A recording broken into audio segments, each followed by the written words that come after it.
turn down the music a bit. I do kind of like the visual back there, but I think I'm going to get rid of the music for now. Alright, so welcome to Torso Anatomy study tonight. On screen is a guide of what we're going to be doing tonight. One of the things we're going to be practicing in the course of what we're doing is practicing the principles of CSI, which is C curve, S curve, and straight.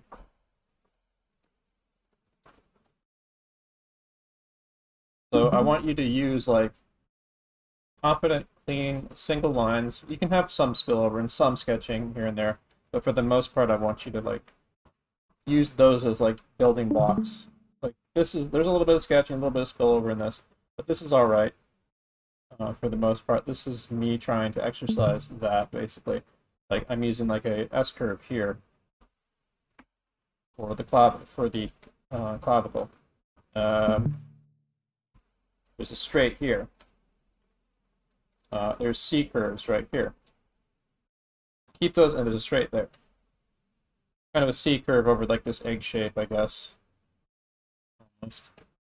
But yeah, like straight right there down the bottom of the chin, so on and so forth.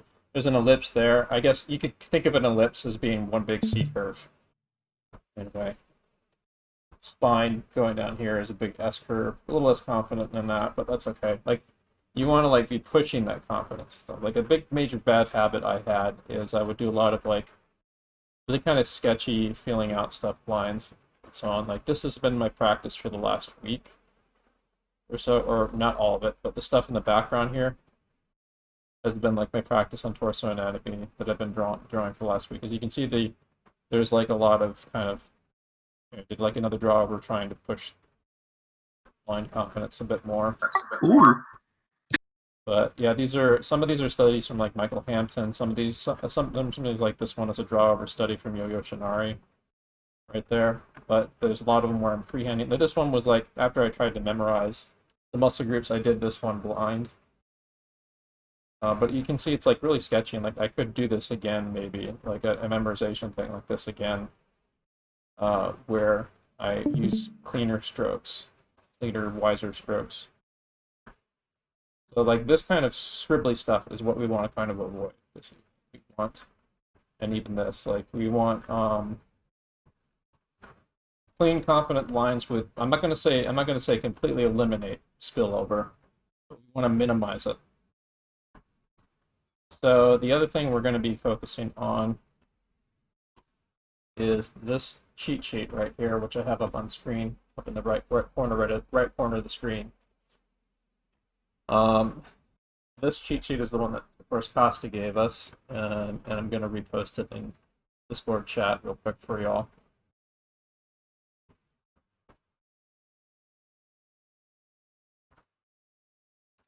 Yeah, that cheat sheet is something we're going to be paying close attention to this evening. You may just have that hovering up there in the corner for y'all. I'll get rid of this little text, this little silly bit of text right there. So that'll be up there as a reminder of what we're going to be trying to do this evening. Possibly, I might actually put this image up here instead. This little reminder. So what we're going to be doing in the course of like studying muscle groups of the torso this evening, trying to get like a little digest, a little bit of the memorization of torso muscle groups and landmarks and so on, is I want people, when we're making like the scaffold that we're going to be putting the muscle groups and other things on, when you're making the scaffold, I want you to use the head as a unit of measurement for the proportions of your figure, and use that chart that I uploaded in chat as a proportion guide. So for example, I did this guy freehand, but like this is like fairly close to like the proportions of a regular figure. So This is an example, like you take like the head as a unit of measurement right here, and you can work down the figure. The nipple line about here is where the first head measurement is, somewhere around there. 1, 2. You can use your thumb and your forefinger on your page to kind of measure that out too. Like 3, about, yeah, the third head is somewhere around the belly button area right here.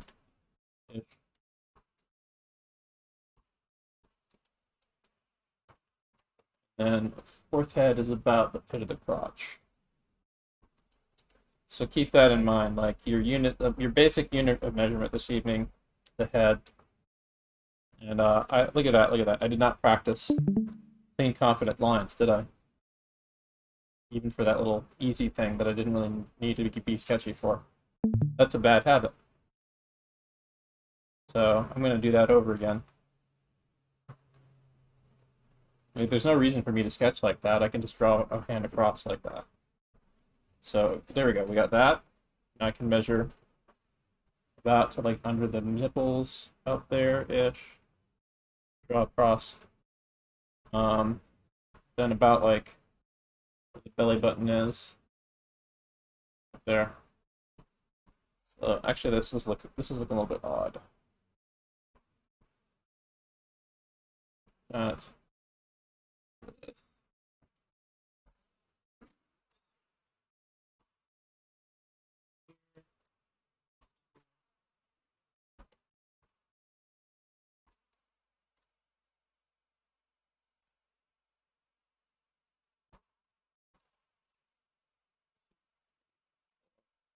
So the bottom is actually supposed to be about this guy. Just about, so like that's an easy adjustment. Just add more to the bottom of the pelvis, basically. I'll do a little red line correction over that. Just a little note right there. So so this guy right here that I'm looking at, there are some kind of a GPS system on the. There's a kind of a GPS system that we're going to be using on the figure called the landmarks. And I'm going to go mainly over the front ones, but we'll also touch on the back ones today. But I'll color code them for you. Like what the landmarks are is they're usually bony, sometimes they're fleshy, but they are basically like a GPS system to kind of navigate visually the figure. One of the first ones right here, I think is the manubrium, I think it's called, but it's like the top of the sternum right there. There's also the pit of the neck right here. It's just above that. And then there is the sternum. It goes down here, the front of the chest. Now, one thing you may notice that will help you definitely is if you look on your chart over there, the head as a unit of measurement is pretty close to the length of the sternum. Not completely. Like on this particular, some proportional charts will make the head the same unit of measurement as the sternum. But in this case, like the head comes up to, like if we were to measure from the bottom of the sternum to where the actual length of the head is, it comes up to about here. So you can kind of still use the head as a unit of measurement for the sternum. You just have to keep that in mind. All right, so the next very important landmark, and these are moving landmarks, they are anchored here.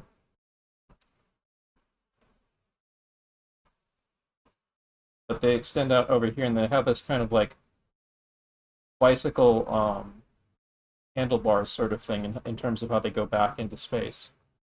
These are the clavicle, or your collarbone. And that's where the that's like where the muscles that you're seeing right here kind of like for your deltoid and the upper part of your pectorals, like kind of string off, and it's where your neck muscles connect. Right there, and like the trapezius back there. So this is a very, very tricky thing to kind of wrap your head around, and we'll getting some practice in tonight of how to wrap your head around it.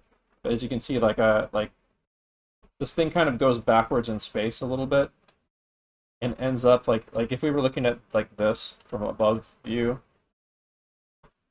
Here's the head right here. Here's the pit of the neck, just about here. This thing's going to be doing something along these lines, like that.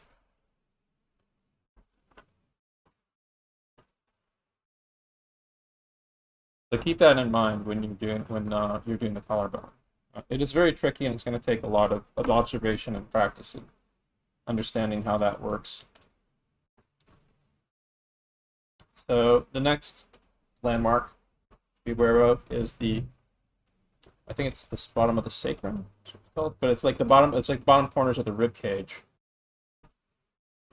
And you can actually correlate these to the next landmark, which is the pelvis, the iliac crest, specifically the points of the iliac crest that are kind of like poking out the front of your hips. Like if we're looking at the pelvis from side view,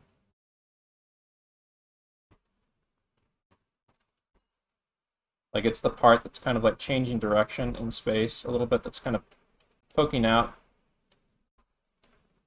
right there.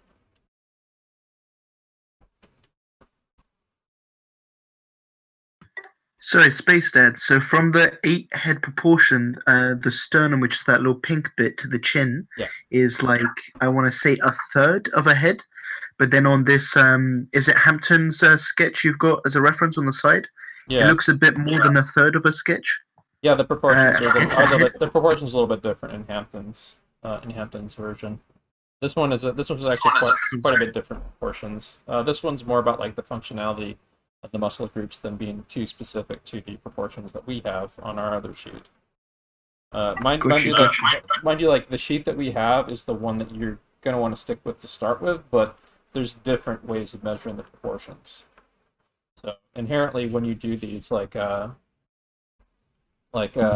especially when you're drawing over photos, you're going to see how proportion can kind of vary a bit on people.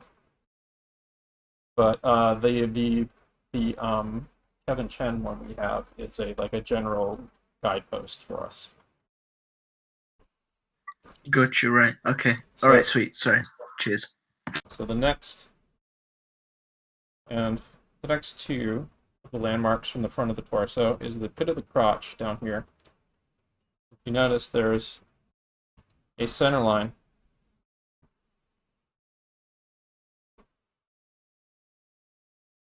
that goes down here from the sternum down the belly under the pit of the crotch.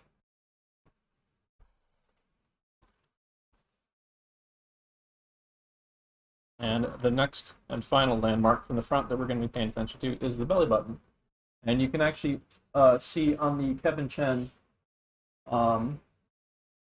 example, the navel actually falls right at like the third head down.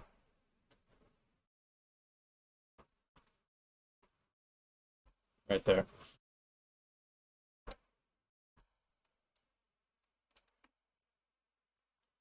Yeah, keep that in mind tonight. Like you're gonna be measuring like 4 heads high for every one of these you make. If you're just using simple forms, like let's use this ovoid right here, that's a head. For example, that head is now our unit of measurement. Just put a center line right there. I'm gonna do kind of like a Glenville-Poo sort of head for this one. So now that I got this, I use my thumb and forefinger to kind of measure it out a bit. Oops.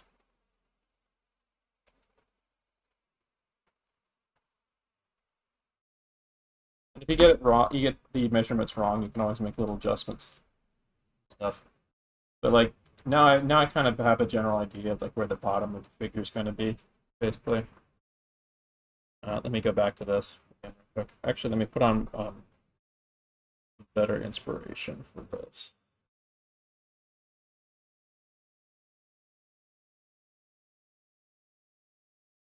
That's pretty good. All right, so like you know how sketchy this is. Like we don't want to be this sketchy right now. We want to be a little more controlled than how Michael Hampton drew. So let's see here. I'm gonna kind of like, even before I get started on that, I'm going to kind of establish the general sort of sweep of the spine a little bit. I'm gonna make sure like my center line of my head, because I'm making like a 3/4 view right now of this torso. I'm gonna establish a center line so the torso is gonna be facing this way and the head's gonna be facing that way. So now I'm going to measure about like the egg of my rib cage is roughly going to be about like a little under 2 heads high. And the bottom of the rib cage is a little bit above the navel. So that'd be about here.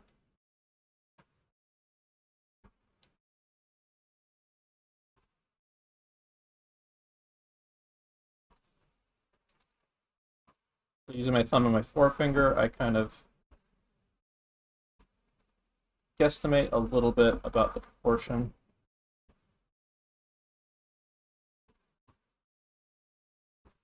That basic rib cage shape should be about like 1 and let's take a look at the let's actually take a look at the sheet. Get it more. We're following the sheet a little bit more. Let's see what it has to say. At the end of the rib cage, about here,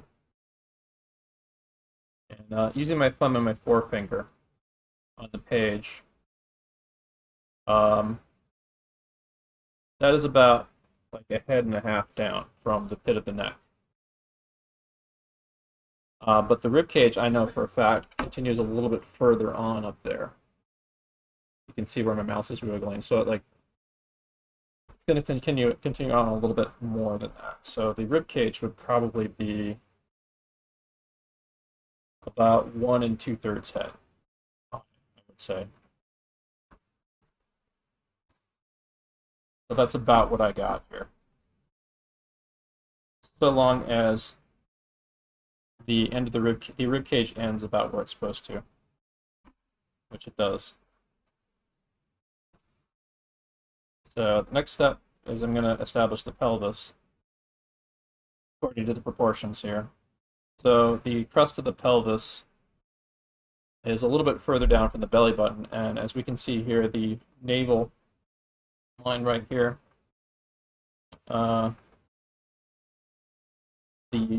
top of the pelvis is about a third down from the third of the head down from the navel line. So if we divide roughly like this up into thirds, like 1, 2, 3, just about, then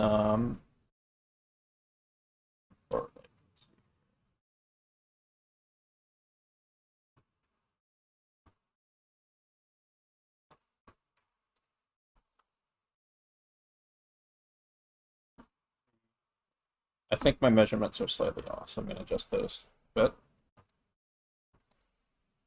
These need to be a little bit further down. Let's check that again real fast.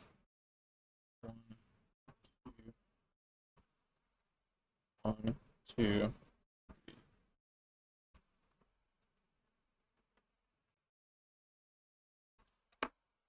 Yeah.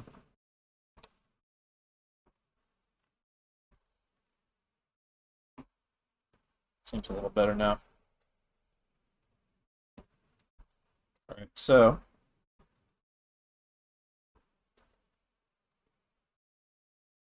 next step here is I'm going to kind of measure down 1, Break this up to thirds now. 1, 2, 3. That's about third. That's roughly about thirds. So now we kind of have an idea of where the we know where the bottom of the pelvis is. It's going to be here. So the top of the pelvis is going to be just about here. Since I'm doing this in perspective a little bit, things are going to be like going this way a little bit.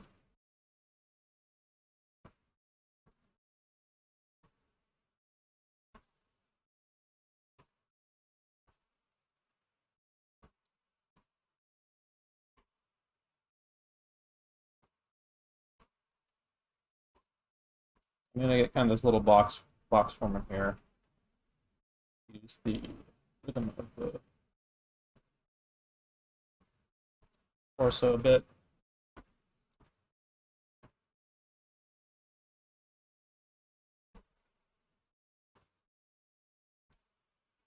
I actually got some things wrong here, so I'm going to reduce opacity right here. I'm going to try to freehand this based on my muscle memory and see what I got wrong. Let's see. I'm getting too caught up in like meticulous measurement right now, when I kind of have a sense of what looks right and what doesn't. I'm going to do a quick kind of draw over of this.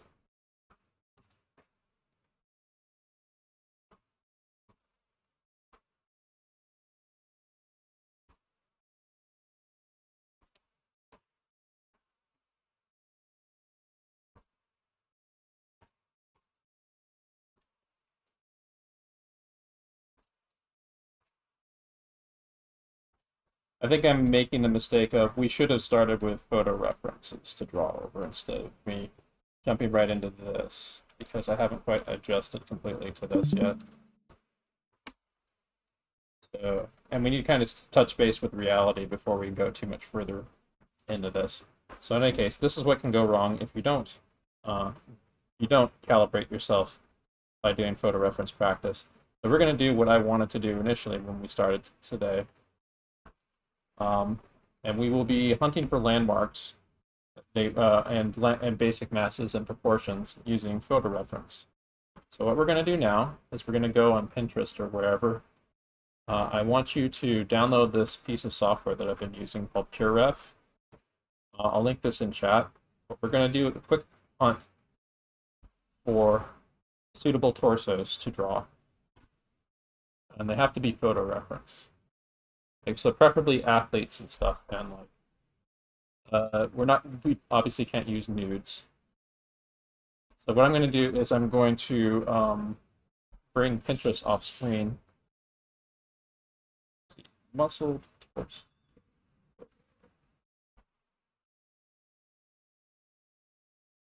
There's actually some Greek sculptures that might work for this too.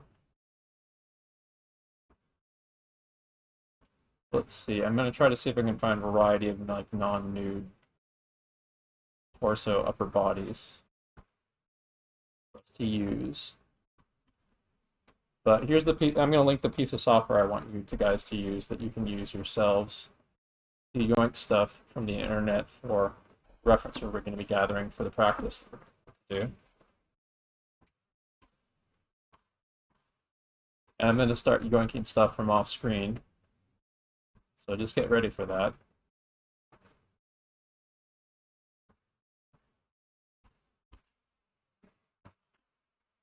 So here we go. I'm going to just try to get like a good collection of muscular, well-photographed torsos that are very clear to see.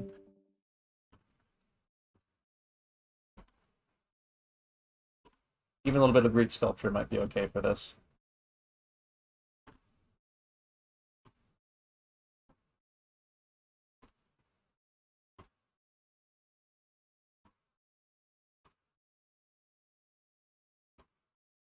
I think that might work. We want to try to get like as far down to the pelvis as we can with these. We aren't really covering like completely the muscles of the pelvis, but like the general structure of the pelvis itself. Oops. There you go. I found a bunch of athlete stuff that'll definitely work.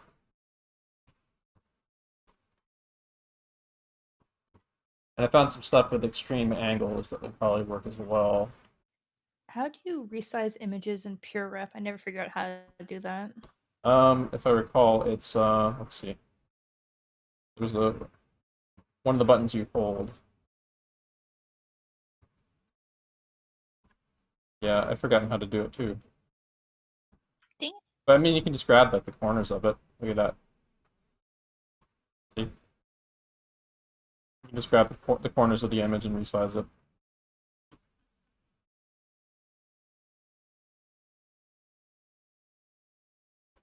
I think we have enough to start with this batch. See if there's any more I can grab.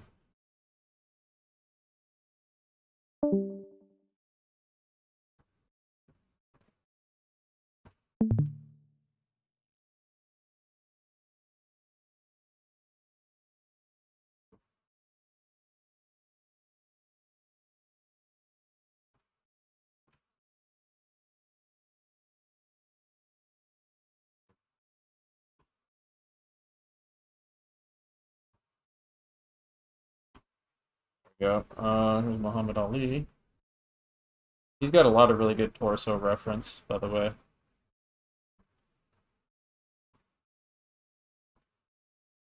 Grabbing some of that. Boxers are really great for this, by the way.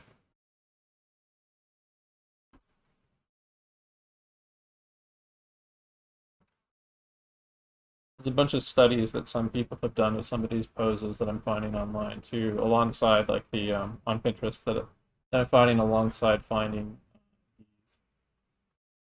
Here we go. We've got some boxers, really dynamic, twisty poses.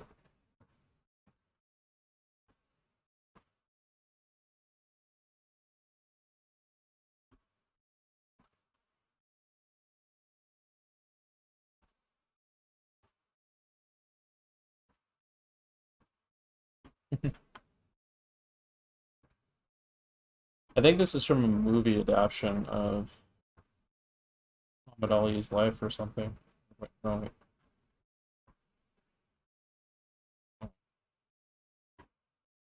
No, I think that's from a documentary.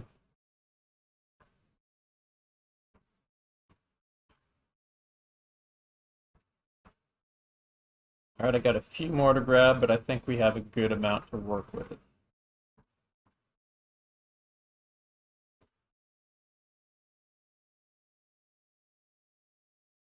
I'll be sharing this collection of images that that I've ranked in Discord chat so people can download and use it.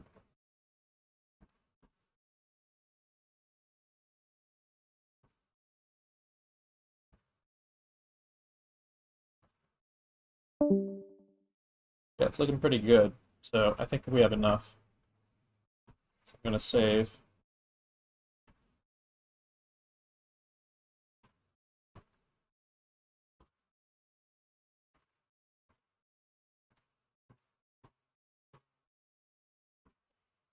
So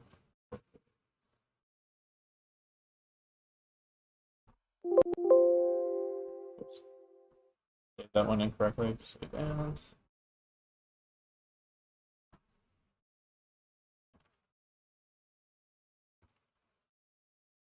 All right, there we go. Make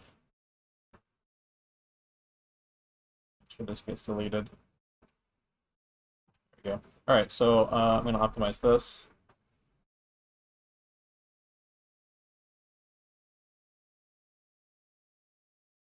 Range optimal.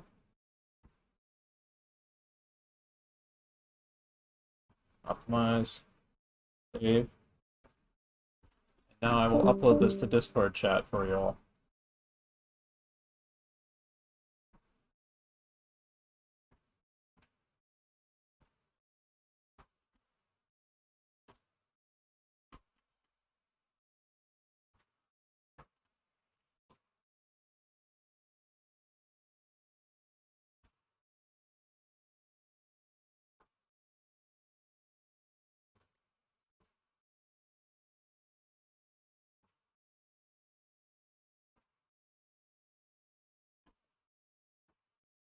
There you go. 7 meg file should be easy to get hold of, and we're going to actually, let's see, I'm going to make a new file to do these studies on.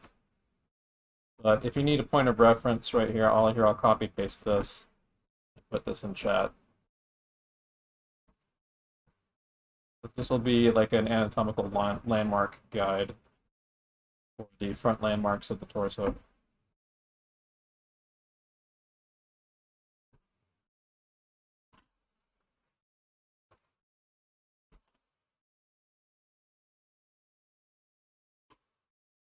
And also I'll put the image that we have of what we're trying to focus on tonight in the chat. All right, so let's get started. Make a new file.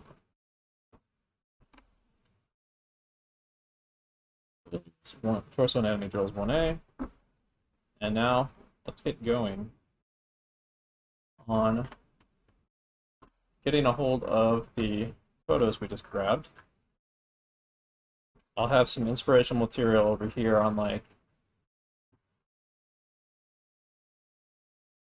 anatomy reference and so on of muscle groups and possibly landmarks if I can find a suitable image for that.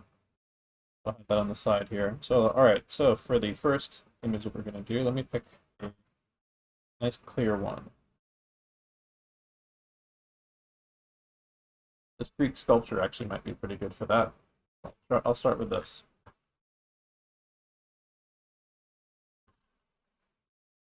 It up. Organize this and make a reference layer. Put that in there. The opacity in the layer.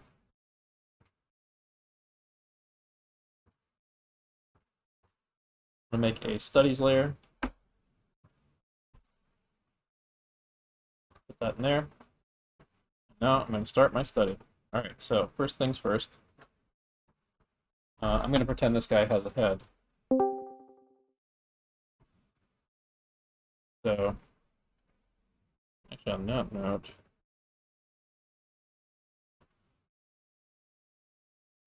back one, that's fine.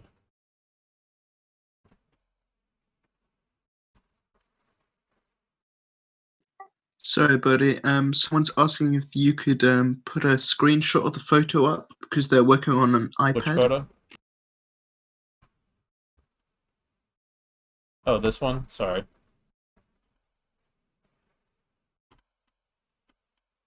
The proportional study thing? Study sheet? I have no clue. Zizou, which one do you need, buddy? God, I hope I got that right. All right, so I'm going to try to guess, like, I'm not going to be too meticulous about this because I'm just going to kind of guesstimate about how big I think the head is. First things first, let's get kind of like the overall gesture of this pose. What we have here is we have a pose that has an active side right here on the torso and a compressed side over there.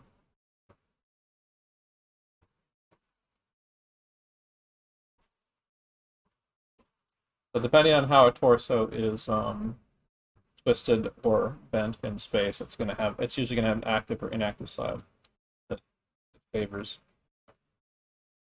So that's the overall sweep of the pose. From that, I'm going to kind of like sort of feel out about what I think the proportions of the head are. Like this, maybe. The head might be a bit high, so drop down a little bit. Yeah, the collage of photos you're using for reference. What photos? The collage, I think he's talking about the reference program you're using. PureRef. Yeah. Yeah. If you want the photos that are in there that I'm using, most of it is from Michael Hampton. So just do a Google image search for Michael Hampton figure anatomy or Michael Hampton torsos or something, and you should be able to find plenty of images like these. Let's see here. Let's see if I can get like about like a good 4 heads high on this. 2, 4. So pit of the crotch should be about here. So what we get is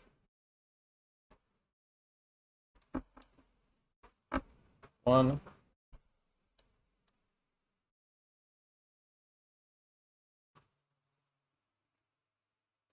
Heads might be a bit small, actually.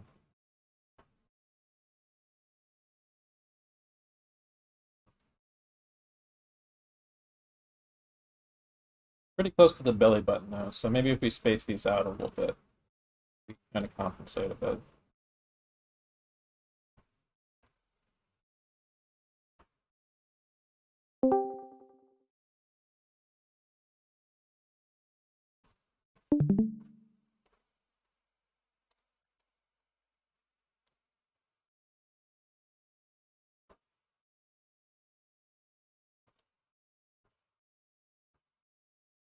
That's pretty close.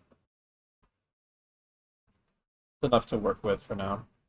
We can just like adjust the head very slightly, but that's like pretty like in the ballpark right there. I'm gonna like make a little. I'm gonna put these heads in a little subfolder.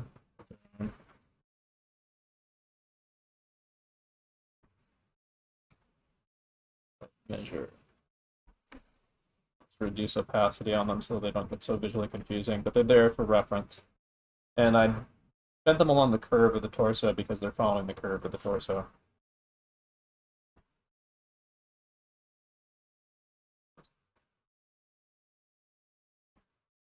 Make sure the file saved.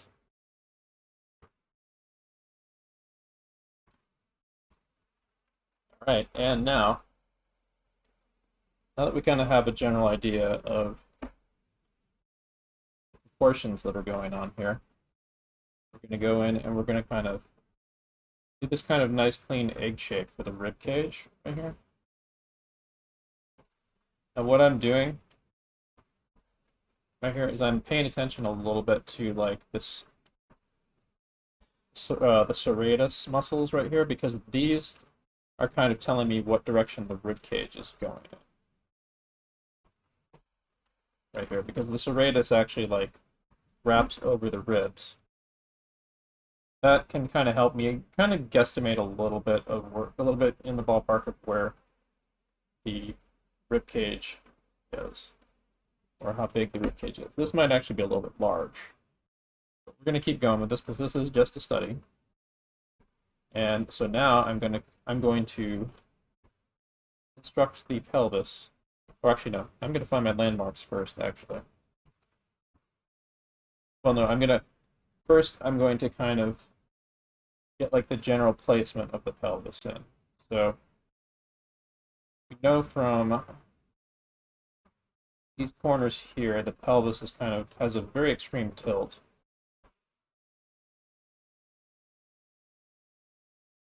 It's kind of exaggerated tilt.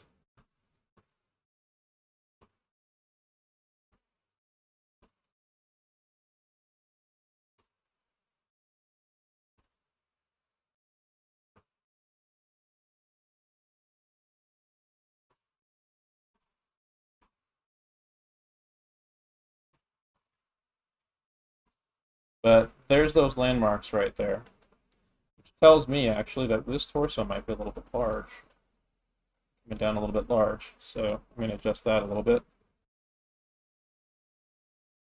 Inward a bit.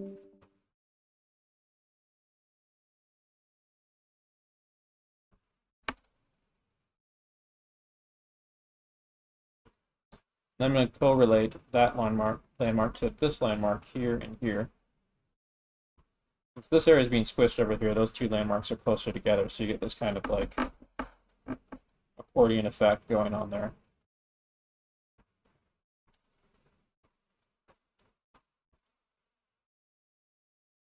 So right now we've got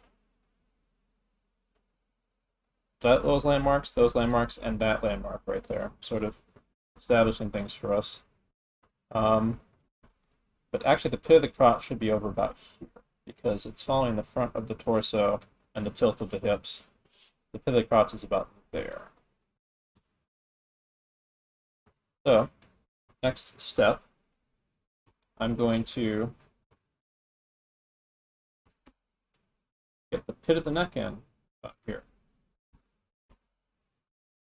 About here-ish, yeah. And then from that, like his shoulders kind of been gouged out there, but we can kind of infer if you look at like the reference I have on screen here, we can kind of confer that like bicycle handlebar shape here. I'm gonna use a different color actually. Use this bicycle handlebar shape coming into the sides of the pit of the neck of the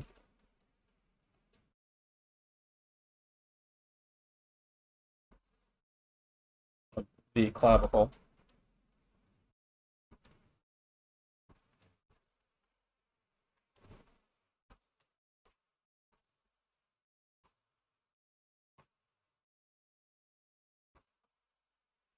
Then let's check our proportions real quick. So actually, from my general judgment is, I think the head, if it was visible here, would probably be foreshortened, and it would be down further. So probably be somewhere around here. I'm just going to make a note of that. But that's neither here nor there, because the reason I did that is because I'm kind of looking at how I'm going to do the sternum.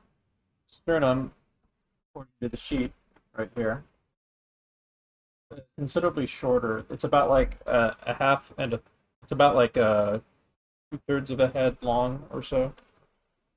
So, and my judgment, it would probably be about your sternum. You know, your sternum should. I think your sternum is about like. What I call your sternum is the length of your front of your face to your hairline. So, like here, we got a head that I'm going to draw real quick. Basic unit of measurement head going on here. So if this is your hairline to the bottom of your chin, that's about how long your sternum should be, I believe. I believe that's also the unit of measurement that they use for the length of your hand as well.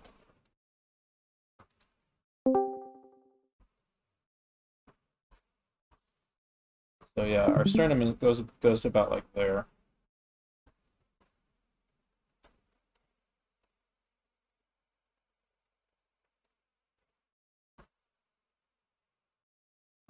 Another thing I'm kind of noticing is that there's a little bit of distortions I put into this. So I'm going to adjust that.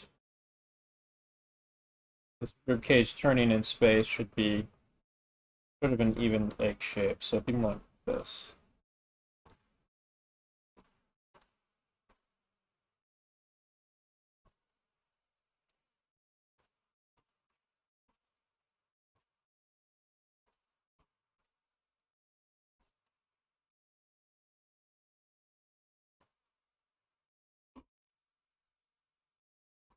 So from there,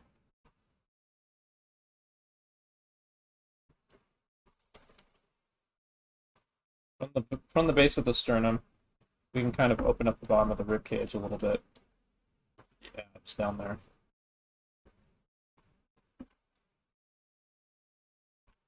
Getting back down to the hips, we can kind of, I'm going to use a purple maybe for this. We can use this kind of ellipse ring shape right there to sort of get like the top of the dish of the pelvis there.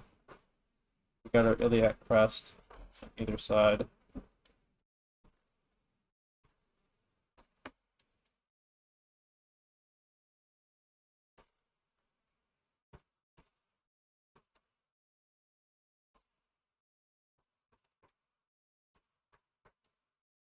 That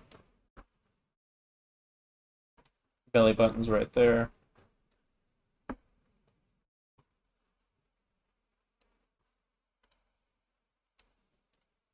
I've adjusted the landmarks a little bit there on either side of the torso. It's a little bit wonky study here, but that's okay. We're just kind of getting oriented here. That rib cage is a little warpy to me. You can see like this, that, right there. But we'll get some more straight-on torsos that we can probably infer it's more accurate adjustments on. We're going to adjust this now. So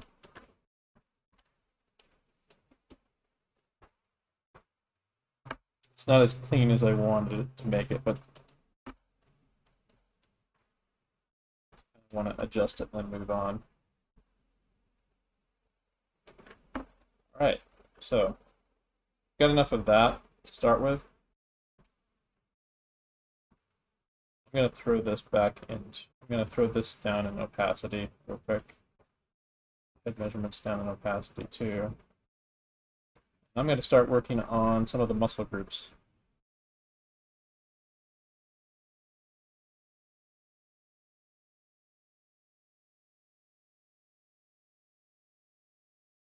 We're just going to do a quick rundown of the muscle groups.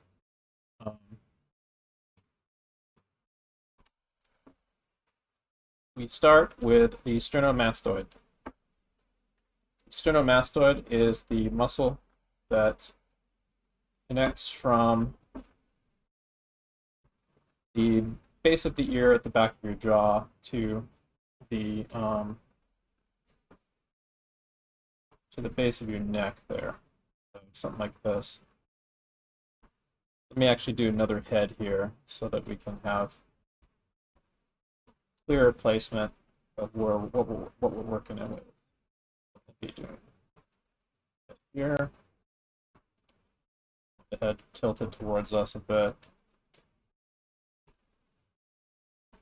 So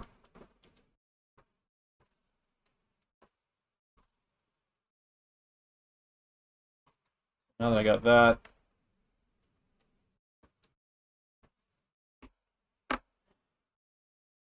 we make a sternomastoid, which is like this kind of like bulging strip. It goes from the base of the neck down and it connects to the clavicle and the pit of the neck there. Got that on the other side as well. Then in addition to that,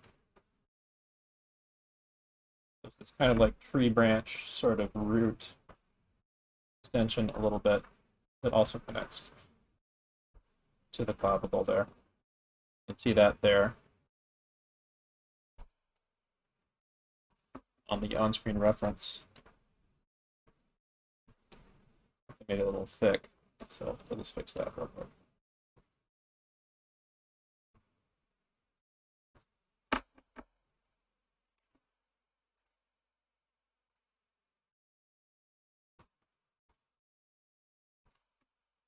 What I want people doing right now is I want you practicing from the proportion sheet, and I want you doing drawovers, kind of like what I'm doing.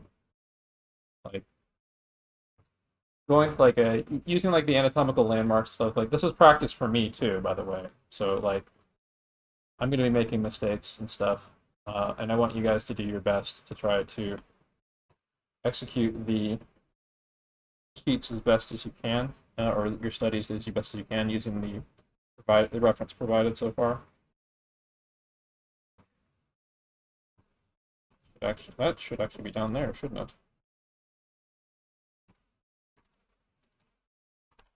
Yeah, I made a big old mistake.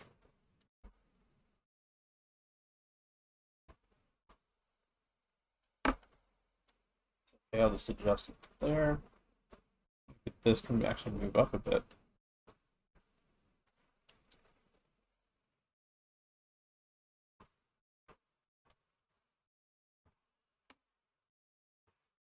So as you see, like because I'm starting to get caught up into like the mistakes I'm making, I'm already starting to kind of get a little bit scribbly and stuff when I shouldn't do that. But that's okay, because you know what I can do is I can lower opacity on the scribble stuff that I did. And then I can do a nice clean draw over.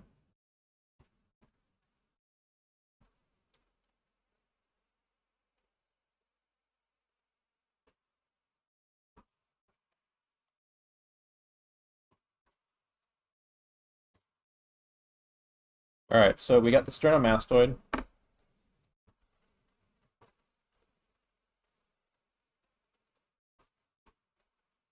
Next is the trapezius, which is another neck muscle. As you can see on the reference on screen, it connects like around the side of the back of your neck to your like part of your clavicle and part of the shoulder muscles back there. It actually goes all the way down your back, further down your back. But the only, like, from this angle, all we would be able to see from it, we might be able to see a little bit of it like right here, and then it would go down about in here, inserting into the top of the shoulder like that. But it would also interconnect about here-ish. And it creates this kind of gap in here that you can see really pronounced on like bodybuilders, or if you roll your shoulder forward, you can kind of feel it with your fingers. This gap sort of follows a little bit of the rhythm of the top of the rib cage, so it's pretty close. And same thing on the other side. Thankfully, we have the statue is not gouged out on the side, so we don't have to guess. We know where that is. About where it's falling.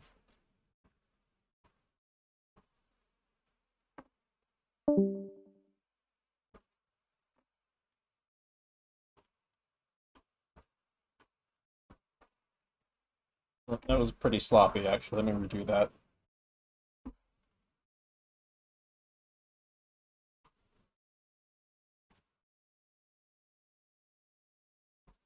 All right.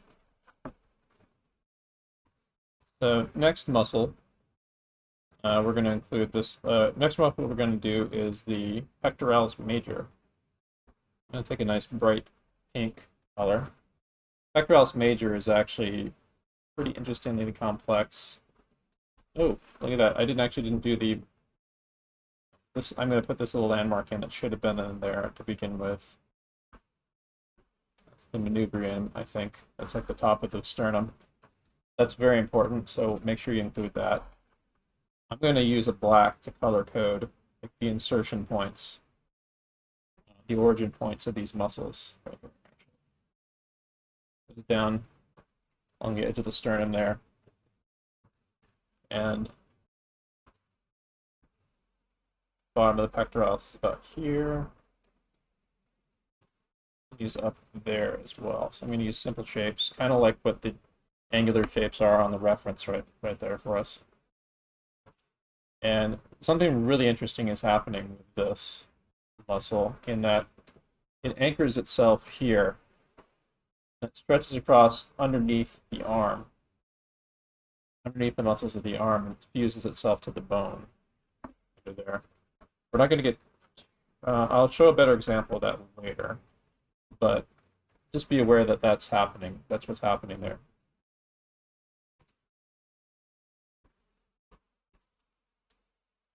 So this muscle right here is doing the same thing, except it's doing it up here, like that part of the pectoralis right here is inserting itself under this part of the pectoralis and fusing itself to the arm up over here. That's why I did those little lines that are going upwards in that direction.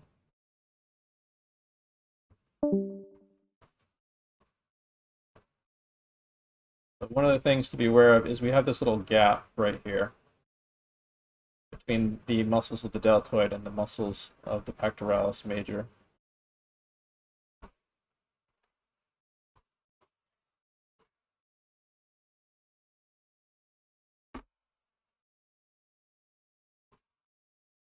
Going something along those lines.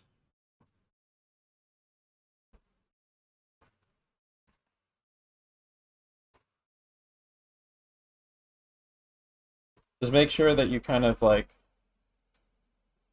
make sure you're drawing these out from the insertion point right here, like sort of what's on the reference.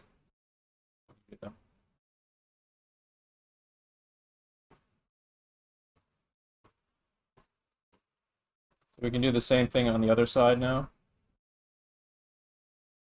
That.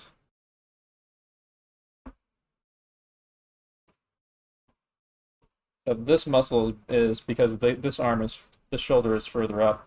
This muscle is actually being stretched out.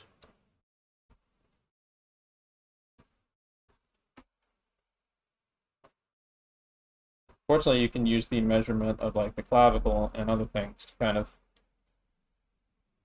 use the same origin points, but then like where it ends up is a little bit different. So I guess ending up further up over here instead of down there.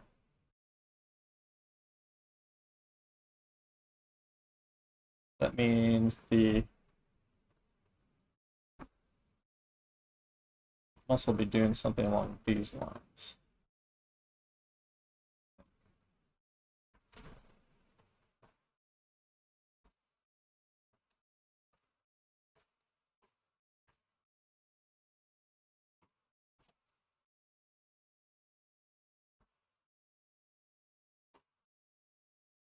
Kind of guesstimating using the what I'm seeing on the sculpture here a bit.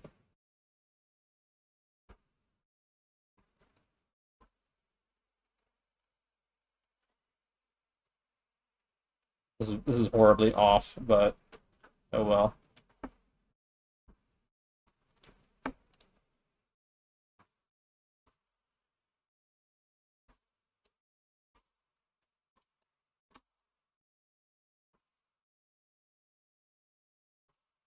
And so what's happened here is because of the rib cage being what it is, and also because of the what's causing like the main bulge of your pectoralis major is the insertion that's going up underneath there, and that causes this kind of planar directional change over your rib cage when your muscles turn back and insert into your arm bone. Back in there, so your arm bone's doing something along these lines over there, over here, with these.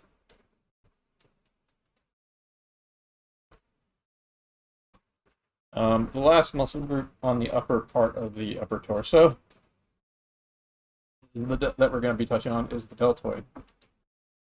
That is a really, really tricky, kind of like turtle shell looking like muscle group that's actually a collection of, it's actually a lot of different muscles going on there. It's a very complex muscle group, but it's mainly three, it can be grouped into three three like subgroups of muscles. That one of them is like more connected to like the front of the collarbone. The other one is kind of connected to like more like this kind of side midpoint right here. Like, and the other one is more fused to the back of the shoulder. And you can kind of see a little bit of it. Like here's the one fused to the back of the shoulder here. Here's the one fused to the front of the collarbone, and you can kind of see from this right here, the one that's more fused to the turning point here in the middle.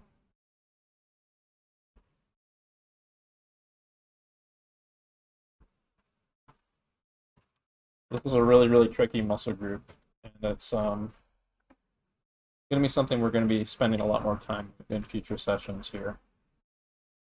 It is a really tricky muscle group to work out.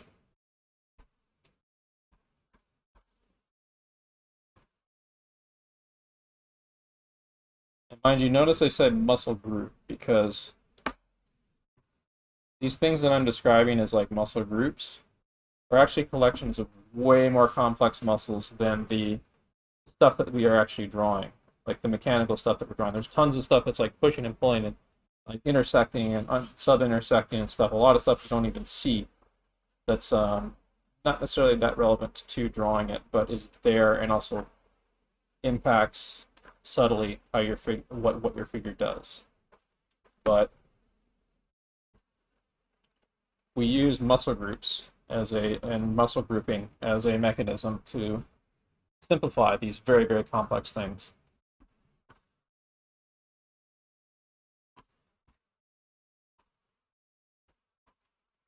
So next thing I'm going to do is I'm going to do actually the abs. So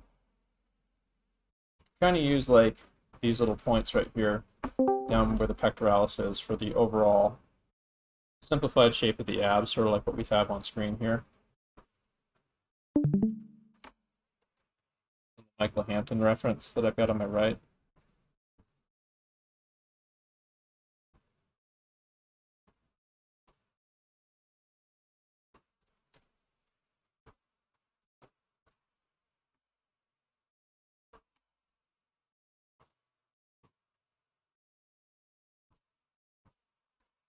And so these simple forms of the abs,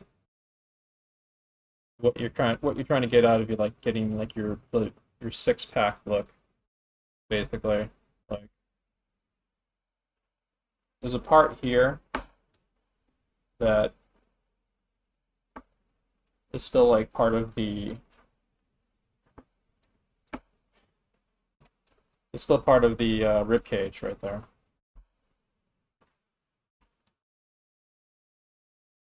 Actually, I had a better reference that I did of a study earlier that we can refer to. Like torso anatomy drill drawovers. Actually, this is a freehand study. Found a really good one here.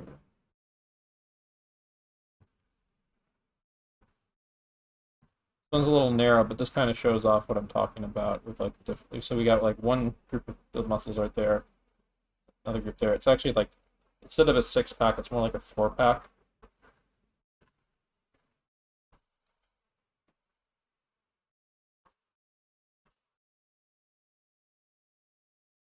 But for the sake of simplicity, we'll probably use Michael Hampton's sort of simplified forms. It mainly goes by like planar changes.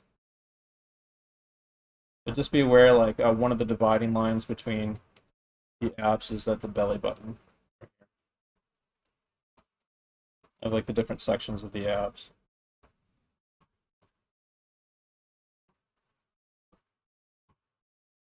I'm maybe going to change my pen color. Color code some more of this. Alright, so the serratus muscles. We'll take a quick look at those. Those are these right here. Those the bright purple ones, right there that are going up the side of the ribs. If you remove all the muscle and tissue that's on your rib cage, you'd see the serratus continuing on underneath every single one of the ribs going up your rib cage. So you can actually use the serratus muscles on well-developed bodybuilders to sort of like cheat your as a cheat sheet for like knowing about like where the placement of the rib cage is and the direction of the rib cage.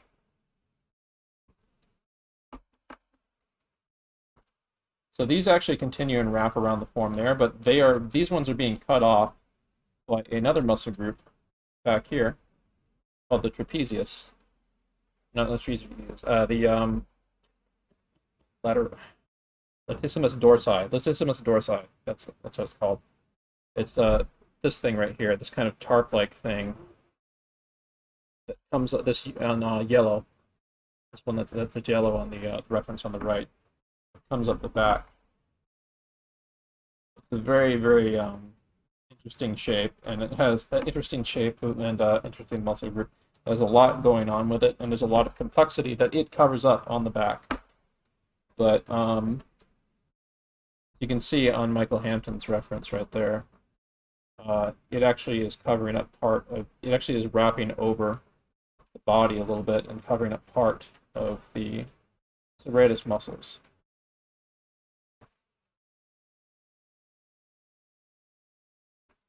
So we only get it a little bit visible from this angle here. So I'm gonna do some of this.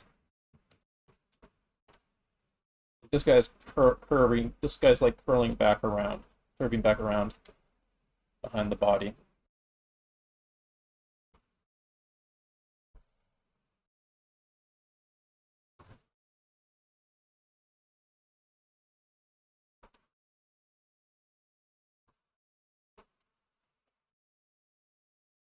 All right. So the next muscle group is, we don't really see it over here either. So the next muscle group is the external obliques.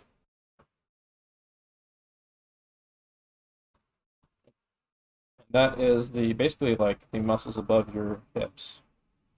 So this is entire blue muscle group right here.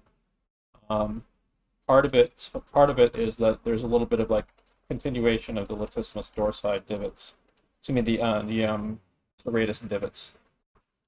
A little bit. But this is the muscle group that compresses and stretches when you tilt your hips, basically. It's where you get your love handles and stuff.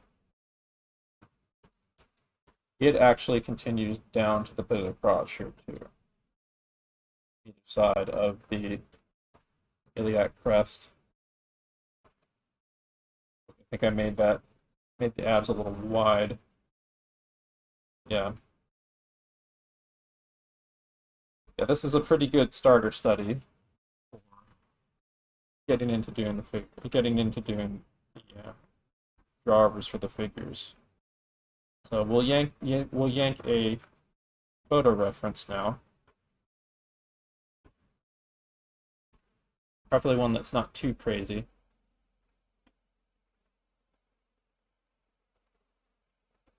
That one might be pretty good. Yeah, we'll do this one.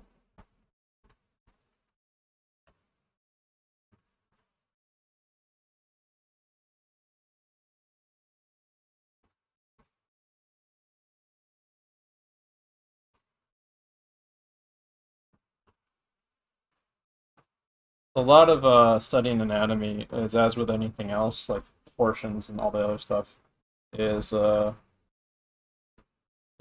about memorization, repetition.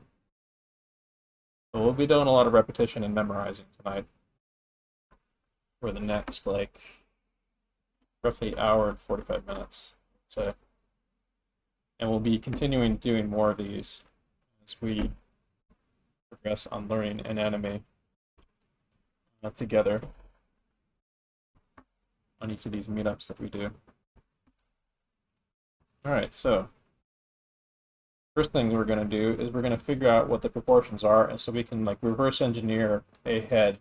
Like the head on this figure was cut off, so we're going to have to maybe kind of guesstimate about like where the pit of the crotch is. I think it's a little bit further up actually than his genes. So we get about 1 unit of head measurement from about here to here. Let's see if how that pans out for the rest of the figure, though. Seems a little bit weird.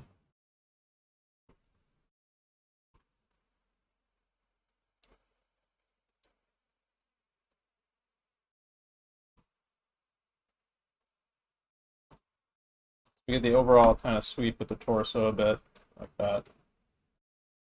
Make a note of the pit of the neck right there. See his chin right here. I'm going to kind of guesstimate. Maybe his head is about this high.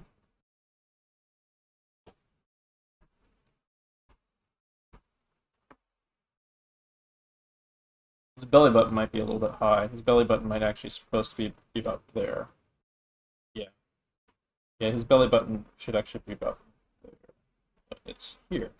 So it's actually there. Maybe no. No, I'm off. No, that's the crest of the pelvis right there. His belly button is in the right spot.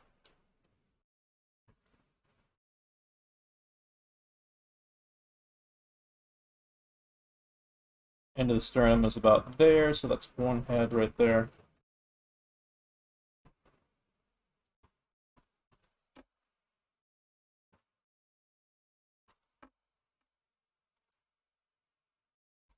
The pit of the crotch is actually a little bit further down, so like the portions aren't quite tracking exactly to the reference, but we at least have like this is like an example of like if you the reference from like comparing the reference that we're using to how this guy's body is actually presenting itself in reality is like the pit of his crotch is quite a bit further down proportionately than would be like from here to here versus here to here,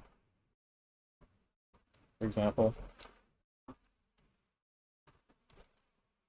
Also, like the navel is a fleshy landmark, so it can move around potentially on people's bellies.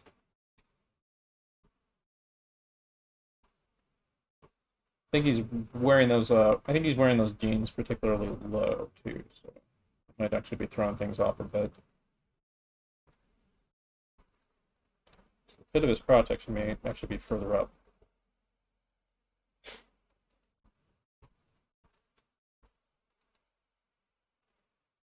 Yeah, I think this works. So now got this rough sort of idea of his proportions. Now that we got that,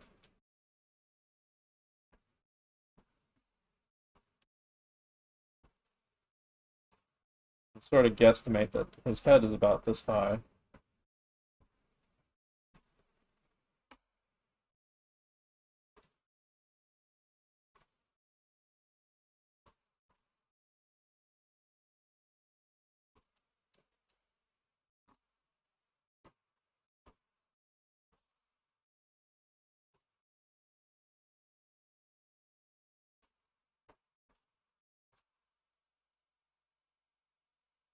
Go the whole hog and make like a complete head that I can use as a unit of measurement for just about anything on this.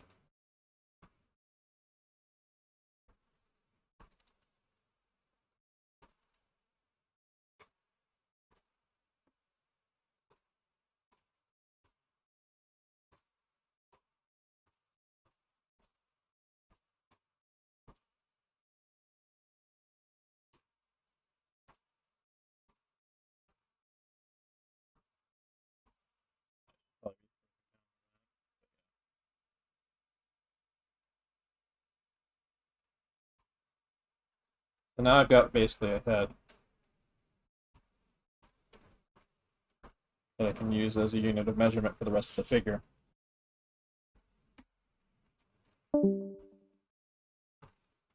I'm about there. Belly button is kind of like in this general area, and then for the crotch somewhere around here. Alright, and now let's get the rib cage in. Getting back to smooth shapes on the rib cage.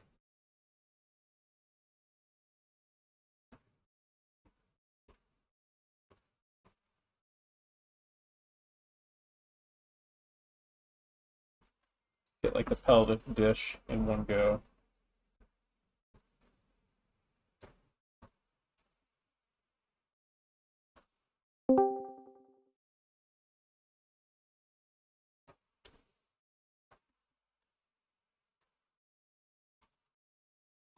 Center line in.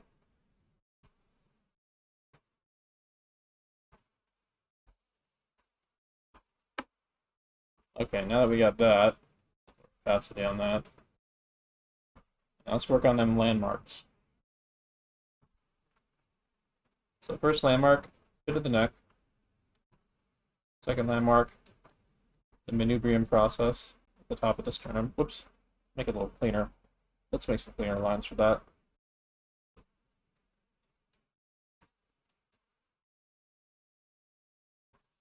Cut like that.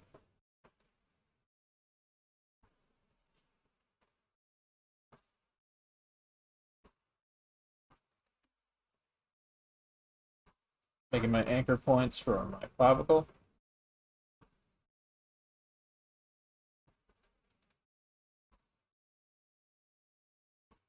There.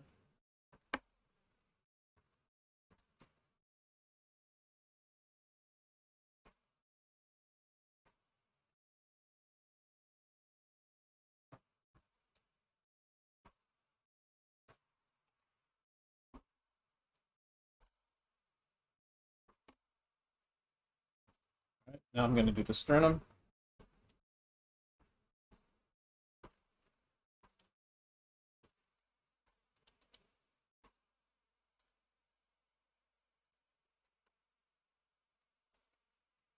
From the sternum, we'll use like a right angle right here. Use like a straight down at the corners of the rib cage right there. Use like a simplified shape for it. Then the iliac crest, there and about there. Overlay that.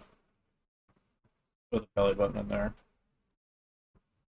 Put at the crotch, probably about here-ish. Yeah, I'm pretty sure he's like wearing it down low, and the actual like pelvic bone is about here somewhere. What's going on?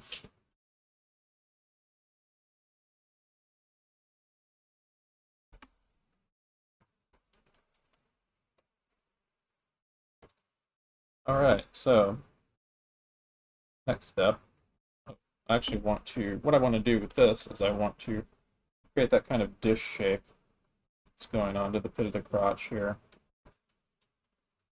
A simplified form of like how the pelvis works. Like, you can even go back a little ways here with this top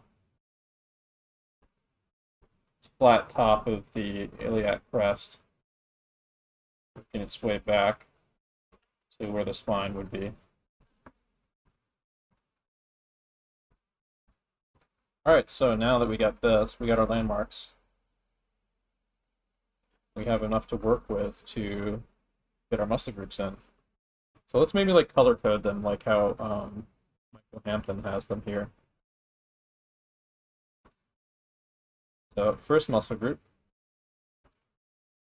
it's kind of a mid dark blue. And we'll sort of infer a simple line going down here from the neck over the sternomastoid.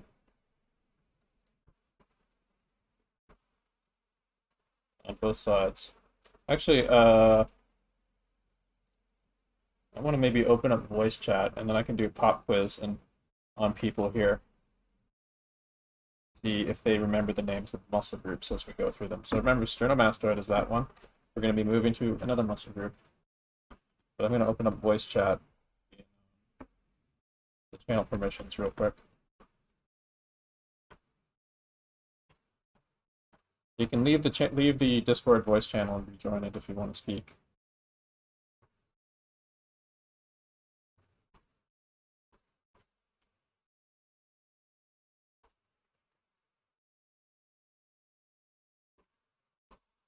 So the next muscle group, and if you can't speak, you can say in Twitch chat or in very nice study Zov. That Zov is doing muscle groups very nicely.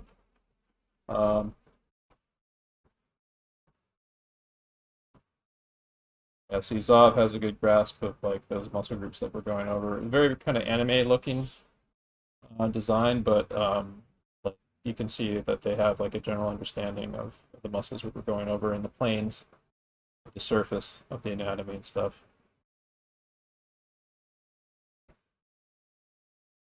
So let's see if we can.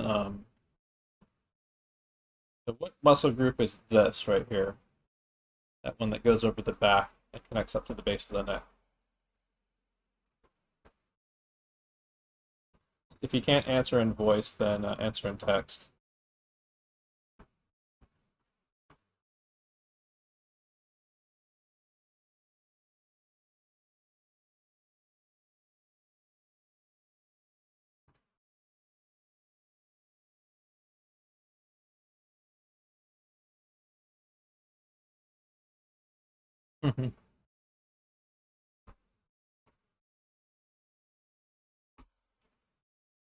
Yeah, we'll just take it slow. Don't worry about it. Like if you are having trouble struggling with landmarks, try redoing it on the same one, or grab another photo and try another one. Like the cheat sheet I gave you earlier should be enough to work with plotting those landmarks.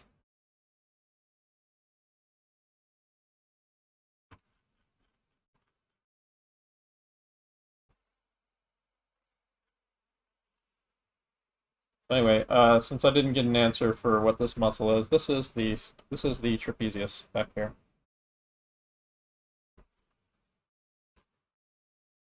That neck muscle that goes over your back. All right. So the next muscle group we're going to do This one should be pretty easy for people to remember. What's this big, giant man boob chest muscle here?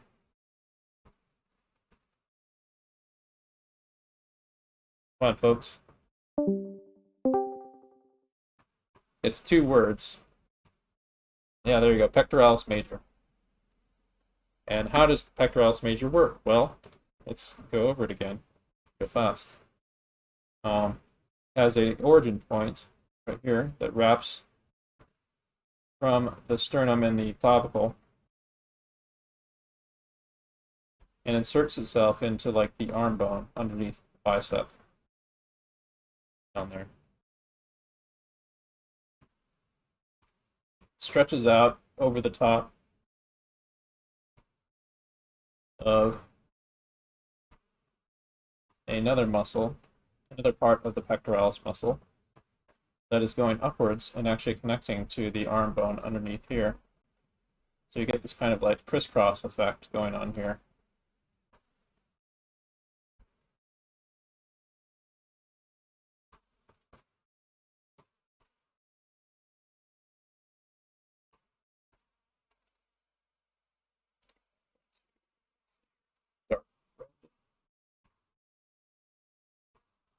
Used some dark red to differentiate things a little bit better.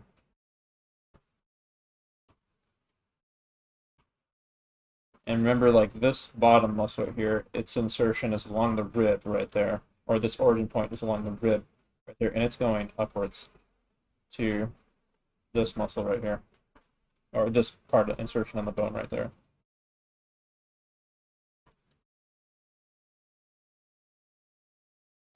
So the next muscle group, I'll just speed through it again, but this one right here, let's see if people can remember this kind of shell-shaped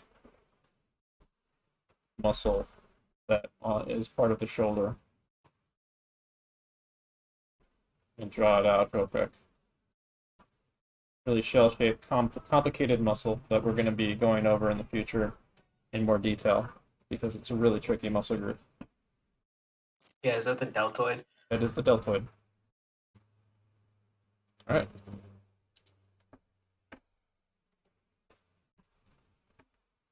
And then next muscle group. What is this little kind of serrated looking muscle here that connects up to the rib cage and continues up underneath, like actually underneath the muscles of the pectoralis, all the way up along your rib cage.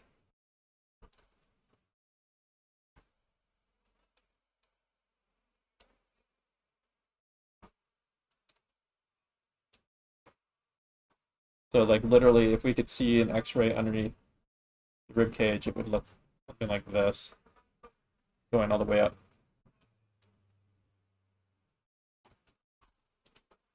Intercostals, or is that something different? I don't know. Nope, it's not the obliques. Serratus. Yeah, there you go, serratus. Zob has it. Serratus, yes. And what is this muscle that is a really complex muscle that we're only getting a little bit of a hint of? It's actually a major part of the back, but it's actually covering a part of the serratus. That huge thing right there.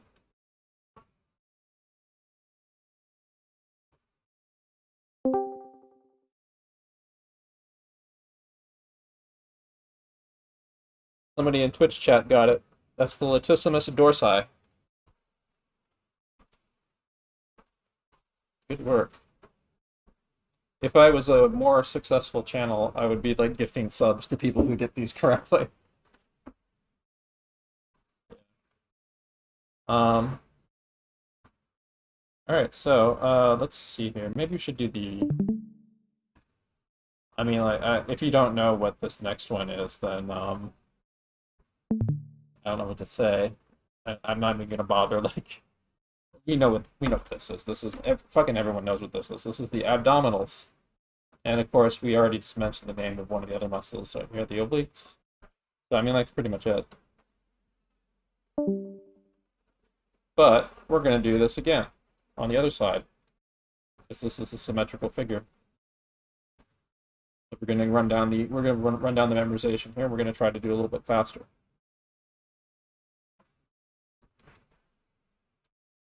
So let me get the obliques in real quick. There's little serrations in there. Get the part of the hip there. Put the insertion up through the crotch. And we're good to go. All right, so, what is this neck muscle here? The initial neck muscle right here. First neck muscle I did. Come on, folks, we're drilling these quickly. What's this neck muscle? This one that I'm drawing over on screen right now.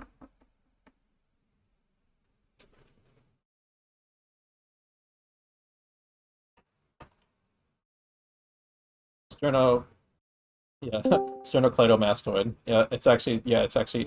They call it the SCM for short when you see it in anatomical diagrams, because that's the full name of it. But we can call it we can just call it the sternomastoid for short. But okay, what's this muscle right here? This muscle that's also part of the neck starts into the back of your base of your skull, your neck, and it continues down to your to like the top of your shoulder, right here, and also fuses to your collarbone, and also drapes over the back, over your back. What's it called? Trapezius, correct? Yes.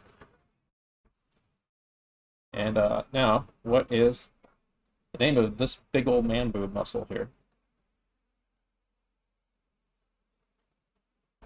2 words, remember?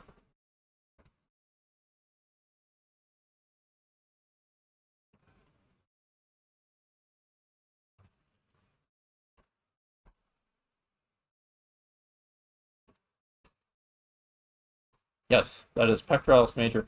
Pectoralis Minor, by the way, that is a muscle we are going to get into a little bit more later, by the way, because that one is tricky. And I'm going to show you why real quick. Check it out. There's Pectoralis Minor. You normally don't see this muscle unless you raise your arm really, really high. So, believe it or not, recruiters, when they're checking out like the work of people that they're going to potentially hire for jobs and stuff, if they want to like see if someone who's taken like the anatomy seriously and that has a good intuitive understanding of it, if you include that in a character that when it has its arm raised overhead, you can see the armpit. That is usually a good sign to the recruiter. So we are going to get into this in the near future. Don't necessarily worry about it for now, but yeah, pectoralis minor is a muscle to be aware of that we should do more stuff with later. For now, we're worried about these groups right now. So let's do these pectoralis major muscles real quick.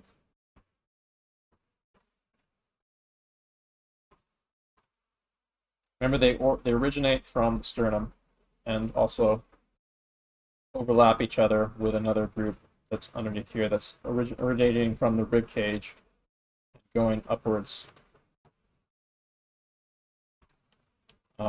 to fuse itself in a kind of a crisscross pattern against the arm bone there. It's kind of like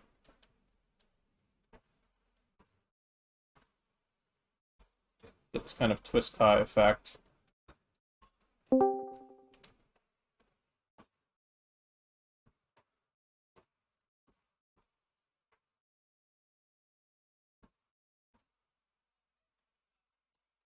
Oh, also another thing to be aware of, remember, there's a gap here, gap there, gap there, gap here, gap there. Another gap over here too. About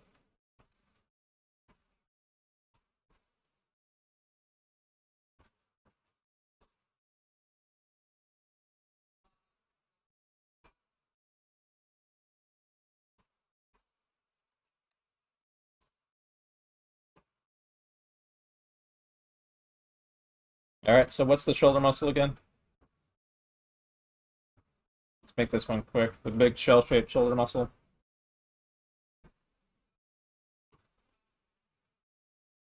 Pretty sure someone's gotten it by now. Deltoid, yes. What's the muscles that wrap on against the rib cage, against the ribs?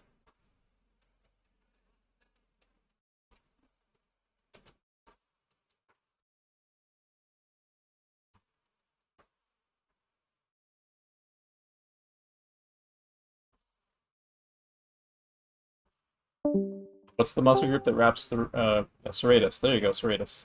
Broken wing got it.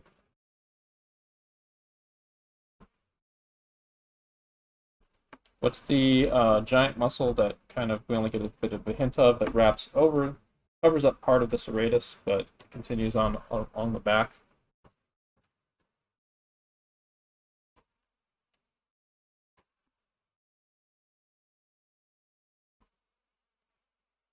Latissimus Dorsi, yes. And what's the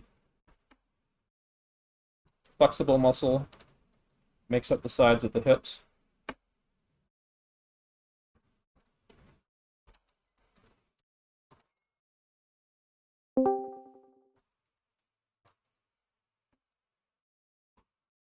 Obliques, yes, or the external obliques.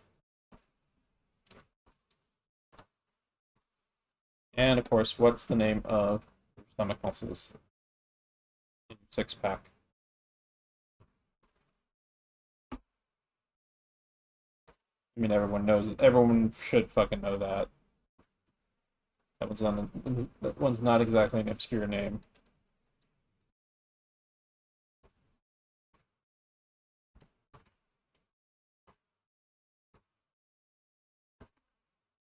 If you wanted to like get anal about it, you could probably say something like rectus abdominis or something. Yeah, there you go. Rectus abdominis. There you go. Yeah. So what we're doing here, I actually want to do like this kind of stuff, these kind of like anatomy studies when we get into facial expressions and so on, with the Monday class too. Like understanding like these muscle groups, then you can have them like, I want people to like internalize them so that they can draw upon them when they're doing quick sketch or like when they're doing like a cartoon figure, like more cartooned or stylized figure stuff. Like good examples of that going on is like the Studio Trigger Yo-Yo Shinari stuff I'm a big fan of. Let's take a quick peek at that actually. I've got a PureRef file that'd be easy to open for that. So let's see here, load, save. Load.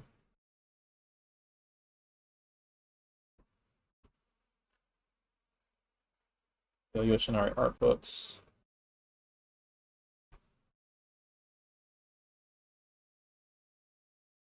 There we go. Like there's a lot of, if you really look at his figures and stuff, we can find some good examples here. Well, you can see like he understands like those little connections and insertions I'm talking about, even on these like kind of anthropomorphic figures. So on, you can see like the I'm brain farting for it now. The landmark for the iliac crest, yeah, of the pelvis, for example. You can see like the sternomastoid right there. You can see the trapezius. You can see like the different serrations of the deltoid stuff.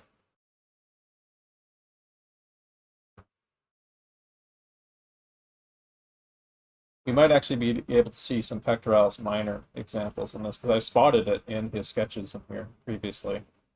We go through it real quick. Maybe we could take a quick peek and find one. I think there's a little bit of a hint of it going on here.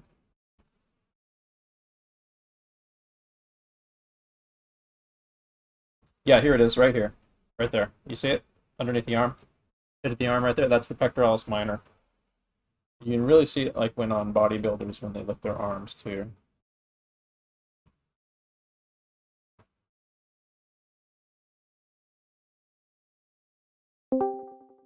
Yep, there it is again, right there, Pectoralis Minor. I think you can kind of see it there a bit too, but I don't know. Actually, no, I don't think you can from that angle. There it is again, Pectoralis Minor. It's subtle, but it's there, and it's important to remember.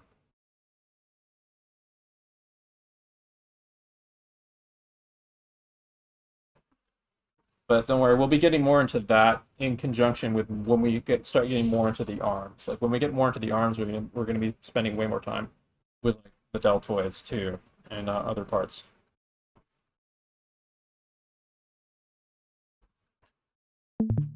So yeah, I think we got this particular study squared away. Let me see how much more time we got.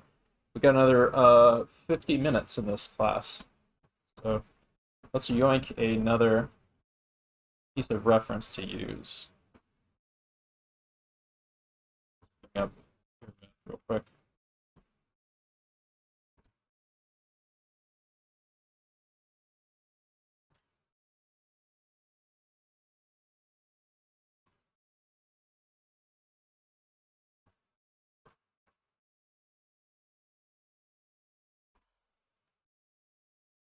See if we can grab a good clear torso.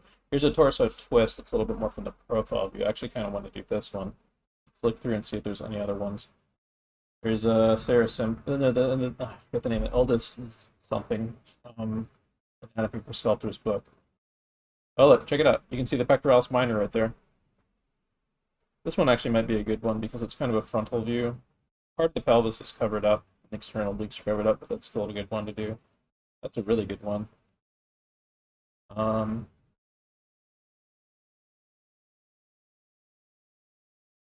leaning heavily towards doing this one. It kind of favors the camera, which I like.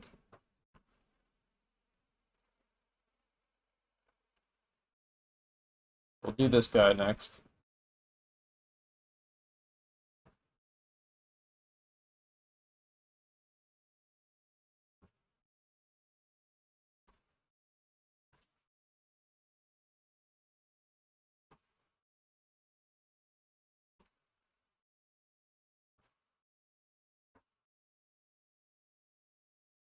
Make a new studies folder, studies 2. All right, so now that we have a general idea of this stuff, we can power through a little bit. Let's still measure. Like pay attention to like, I'm doing like a marker on the front of the face. Doing like kind of a marker, we want to be practicing clean lines. So marker in the front of the face, marker down like front of the torso, kind of the center line. Side of the torso, sort of feeling out the general flow of the gesture of the torso a bit.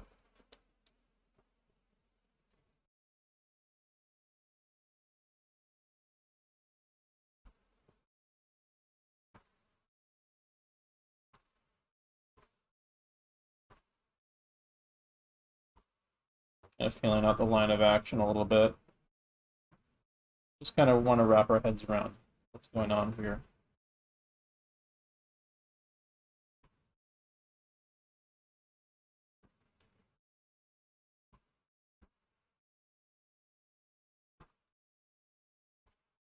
All right.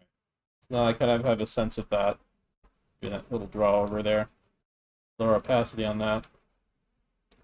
Really low. And now I'm going to start plotting stuff out. First things first, I'm going to establish the head. Because we have a full head now, we don't have to reverse engineer stuff. We can now use the head as a unit of measurement. Now, clean lines. I'm going to be practicing clean lines. I'm trying to break that bad habit I got. I'm going to be... Okay, so I'm going to walk through this for people who are new to head drawing. So I'm going to create this little kind of measuring line between the line of the jaw, the dividing line between the jaw and the ear, right there. It kind of gives me a measuring point. Then I'm going to create a sphere.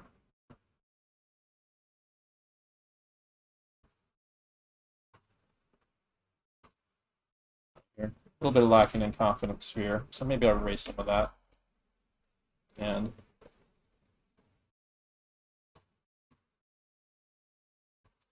go. Those lines. Then I got, actually, you know what? I got an easier way to do it. Let's do the Ethan Becker method. So a line across for the eyes. Make kind of like the brow shape right there. These little corners, like so. And we loop down around the sides of the nose. That gives us a nice little kind of Muppet shape. Like that.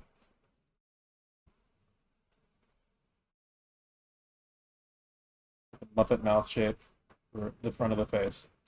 And now we can kind of like figure out the dividing line between the ear and the jaw.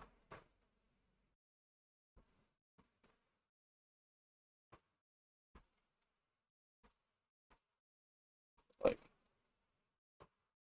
follow like this parallel line. This line should be parallel to the eye line a little bit. I'm just going to use simplified shapes for the chin and so on.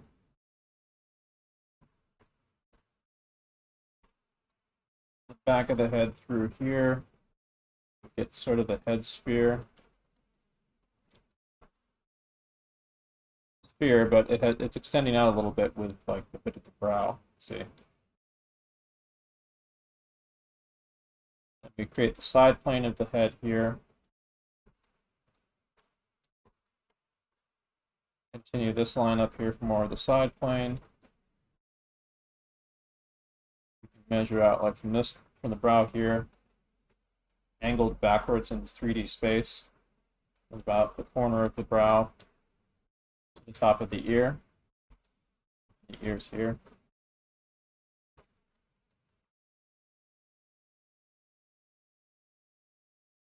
That for additional dimensionality. I'm going to use a different color here. The nose, kind of hoop shape, sort of like a croquet hoop. It's connected to that other line that we created down there.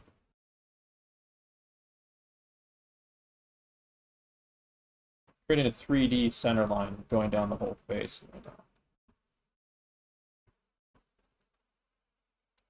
Got another of those Muppet mouth shapes, but sort of like what we did for the eyes, except now we're using it for making them the lips.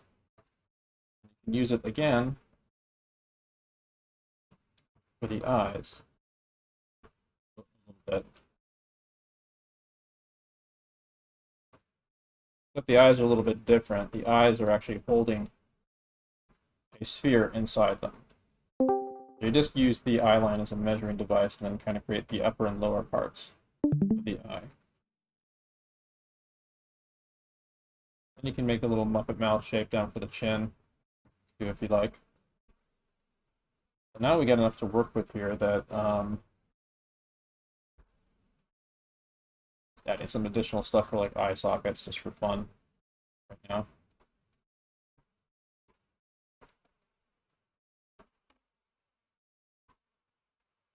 Now we've got basically a good unit of measurement that we can use for the rest of the body. Another thing we've got, because we got the if you want to figure out where the hairline is on this guy, you create a diagonal line going along where the side plane of the head is, where this kind of crisscross shape is, and then you kind of loop it up over here. This guy's got like when I say hairline, I don't mean the literal hairline. I mean like roughly the point at the scalp where the head changes direction. That's roughly about where it is on this guy. His actual hairline is further down. But like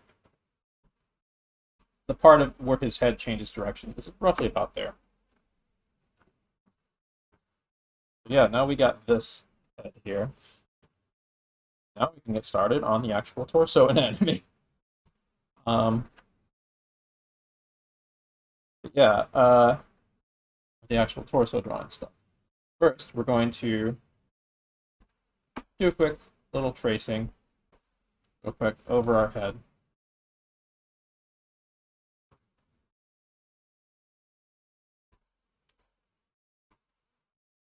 I'm going to make a little center line here. Just want him to be useful to us. I'm going to include some of the 3D reference points in him. Kind of give us a little bit more to go with.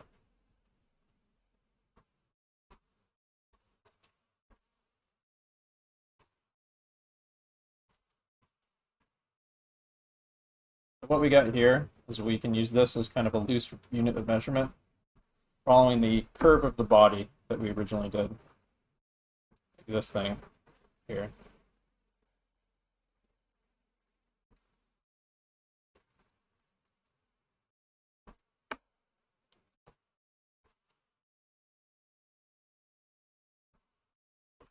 Remember, it's going to be roughly about 4 heads high. And this guy's leaning like three-dimensionally a bit, so there's going to be a little bit of fudging and foreshortening that goes on in the exact proportions. So let's try to kind of place roughly about where stuff is. So like so according to this, like his chin should be about there-ish. Since this is 3D and it is like curving towards us, imagine if his body's like a big tube that's like turning in space kind of away from us or towards us. There's going to be like a little bit of like this skull is going to be kind of overlapping it, but if it was like perfectly in profile and he was standing up straight, we'd get like 2 skulls that are looking straight at us, basically.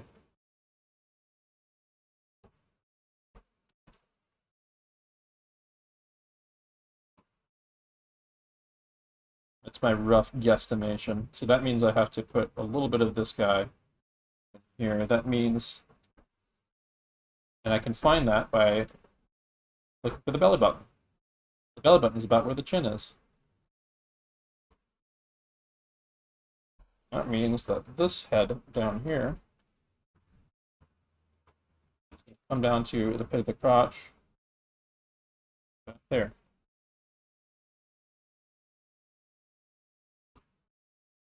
So that's like a rough approximation of his proportions, according to our guide. And mind you, like it's not going to be 100% exact because this is a real person. This isn't a proportional mannequin that is scientific, that is like mathematically going to be consistent.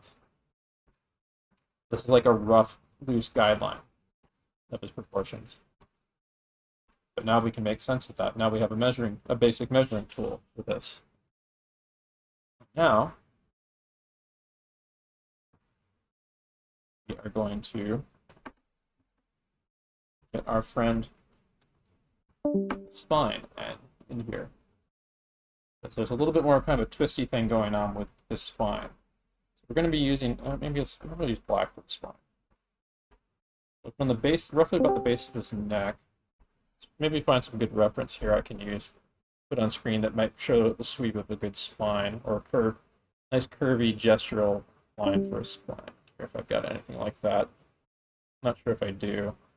Most of these are frontal torso anatomy, so it's kind of tricky if you can find any kind of spines reference. There's kind of that going on here. Check through here a little bit more. It's kind of the sense of that going on here, so we'll use this.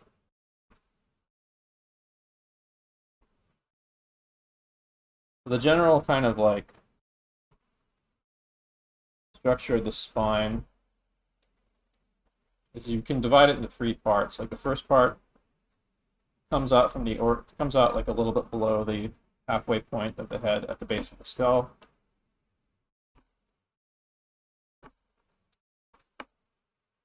Second part kind of sweeps in this kind of S-curve sort of shape. Fuses to the top of the pelvis. And the last part is actually inside the pelvis. So you get like, you get a C curve, an S curve, and a C curve.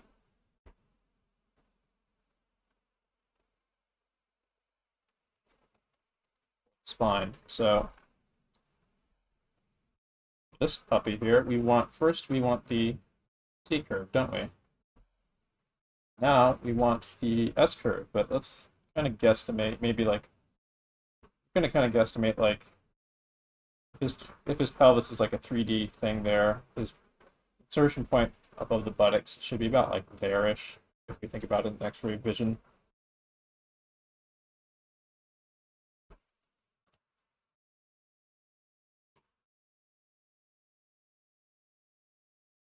kind of guesstimating what his spine is doing because he is twisting his torso a bit. I'm guesstimating it's doing about this, and then like the final bit kind of going into the pelvis about there. So that's just kind of there, just to kind of help us a little bit. At least with like placing the rib cage. I'm gonna do that next. So I may actually want to, let's see. Would be good. Rib cage is something along these lines.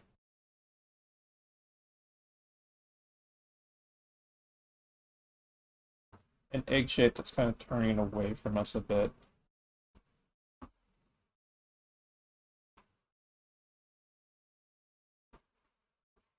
I could probably get rid of this just for now. And then his pelvis, get like the top of the dish of it actually, so we kind of wrap our heads around what's happening there.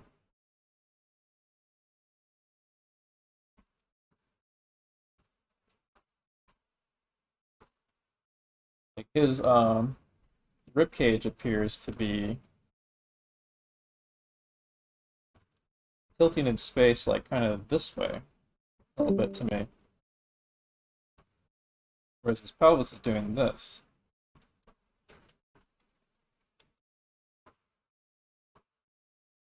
It would probably be more like this-ish. Oops.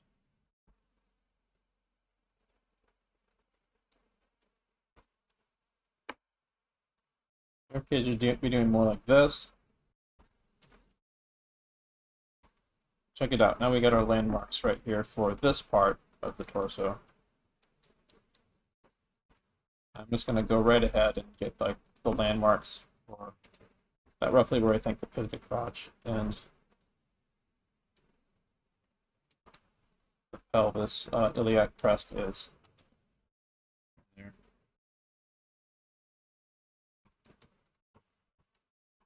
Spine's probably a bit off back there, but that's okay. It was just like a point of reference to kind of wrap my head around what's happening.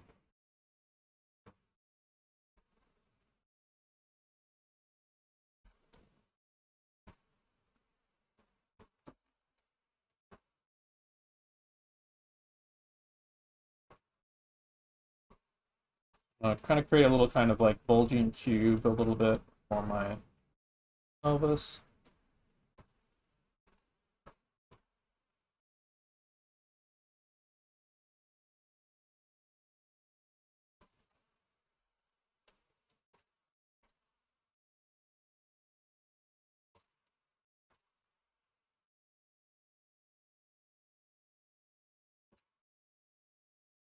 And now,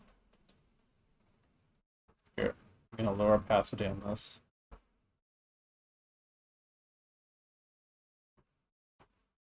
So we can work with the muscles now, the landmarks, the proper landmarks. So let's see here. We got the bottom corners of the rib cage, iliac crest, pit of the crotch, bottom of the sternum. Sternum is continuing up to about here. There's the manubrium process, roughly the pit of the neck about there. Really need to pass it down that. Get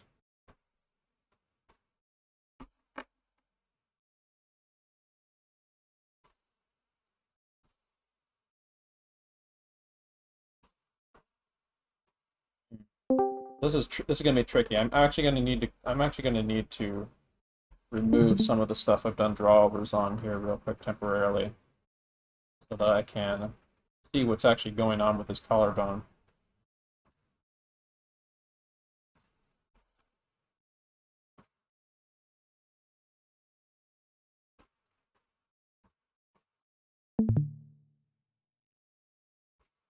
Alright, so it's going to be like the pit of his neck is about here. One of his collarbones is kind of going way back around the corner of his neck there.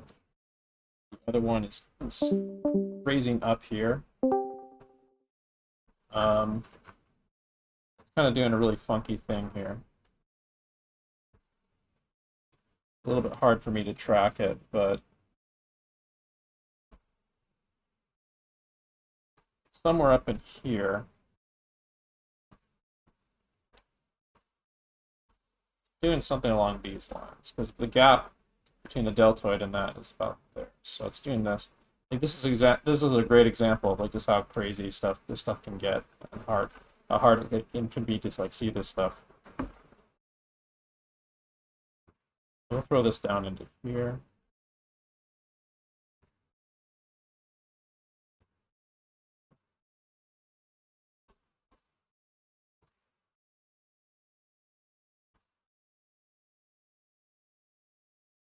Move that.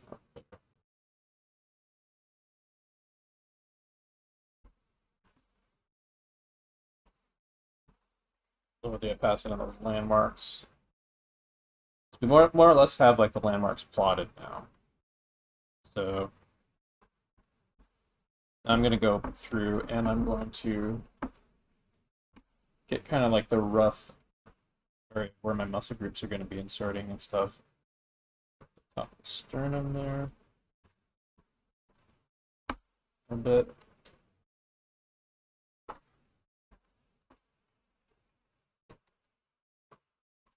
I'm going to kind of go like from one muscle group to the next. Because this is a really complex form right here. Everything that's happening. But I'm going to pay attention to what the muscle groups are as I do them, like I'm doing the deltoid right now. I'm noting how it stretches and stuff. It's like doing like a heavy amount of distortion. Here's a little gap between the deltoid and the Pectoralis Major, the clavicle. Here's the Pectoralis Minor right there. Look at that. Bulging down there. Insert this. You can see like, you really see like the muscles stretching out here that insert up into the underneath the bicep. I'm going to draw like a little bit of the bicep, a little bit of the tricep here. Just kind of differentiate a bit.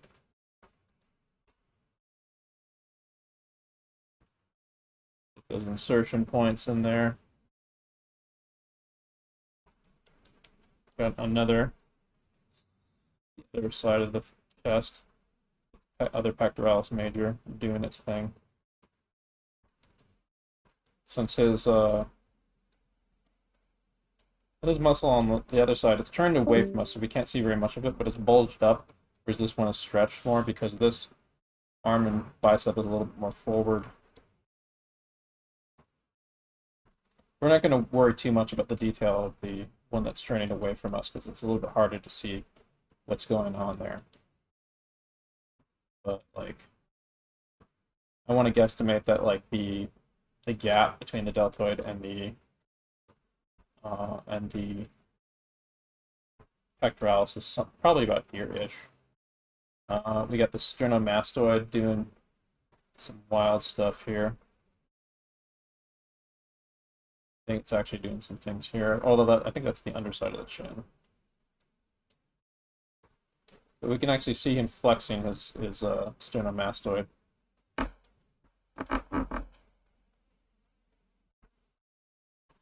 Trapezius right here. So the trapezius is showing how complex it is right now.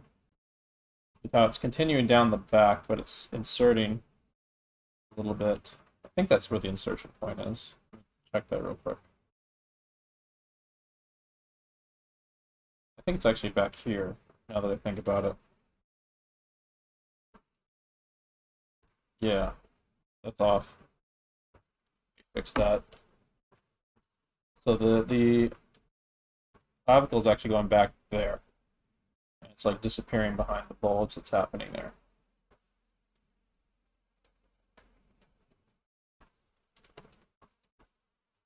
Trapezius is inserting into it back there, of course. Or was my first instinct right? Maybe it is up here actually. It's just that's what's happening. It's curving around and then inserting here. It's just bulging out because this is like a big 3D shape back here. It's so tricky. You get this muscle gap in here.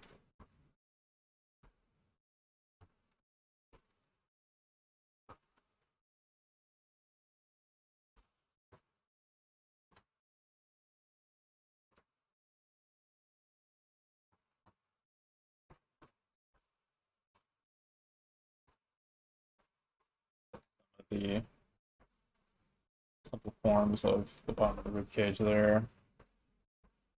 We're going to be seeing way more of the trapezius. I know the Latissimus dorsi this time too. But here, check it out. We get a clear view of the serratus muscles right there. You can practically trace over them. And then the obliques are doing their thing over here, next to the abdominals.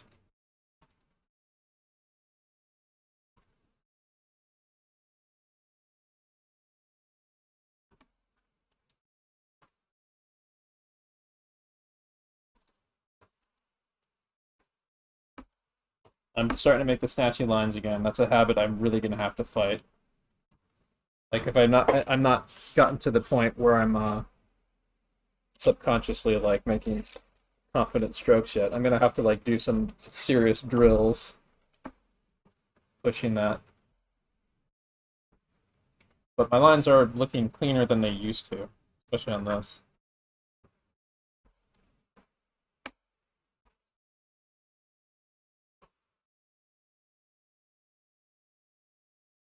This dorsi is doing its thing back there. It's actually wrapping about here-ish somewhere. It's hard for me to tell exactly how the interacting with the external obliques, but I think it's doing something like this. Like that, I think.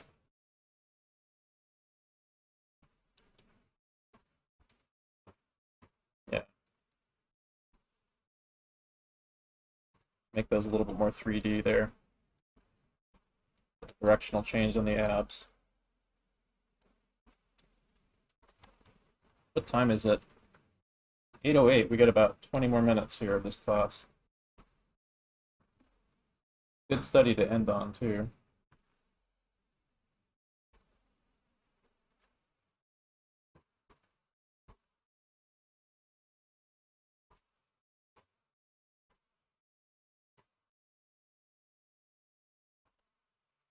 So Friday we'll be covering more of this. Except we'll be going through drills like these a little bit quicker.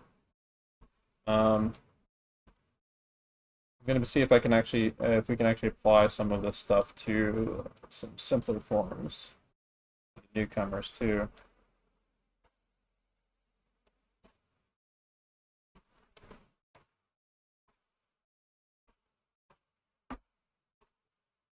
But if you got anything to post in chat before we get done tonight, please do. We'll take a look at it. Might be able to get a light critique of it.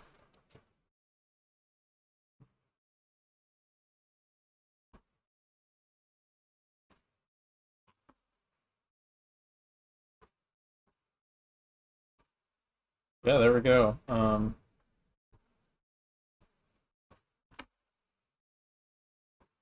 I think this area got pretty fudged right there. But overall, I mean, it was a worthwhile study.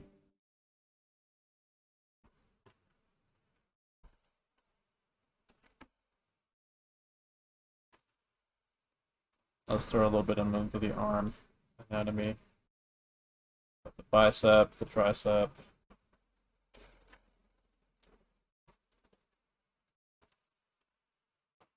For a little hand study in here. In the future, we're going to definitely be covering like hands extensively. Hands are so tough to do. What I'm planning on doing with that is we will work our way down the arm to the hands when we start covering arms, because there's like a lot of super complex stuff in the arms. Let's see. One of the things that definitely helps me with the hands is the palm wedge, like this thing.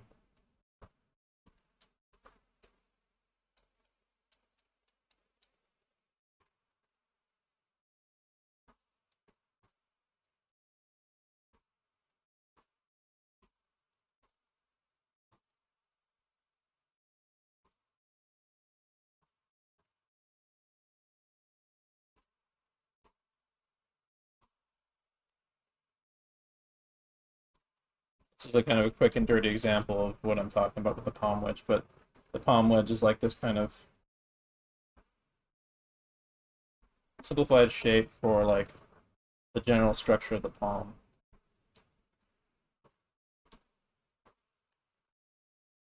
It is basically a kind of a flexible brick or an ice cream sandwich wafer that has kind of a hard top and a soft underside to it.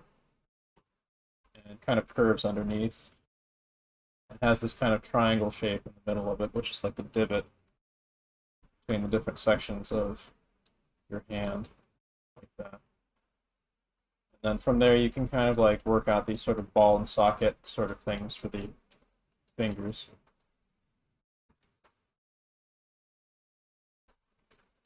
Which I'm doing like really crude, quick doodle examples of, which we'd get into like really serious detail on if we when we get to doing hands.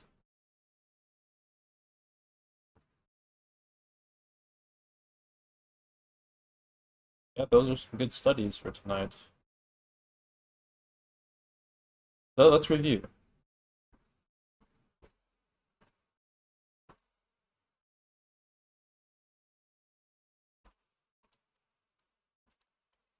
Sternomastoid.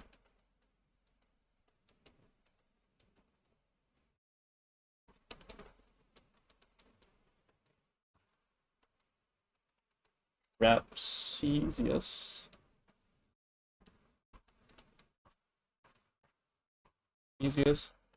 Deltoid.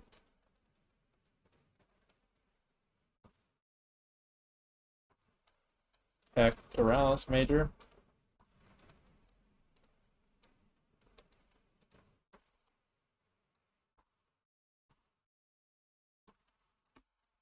External obliques.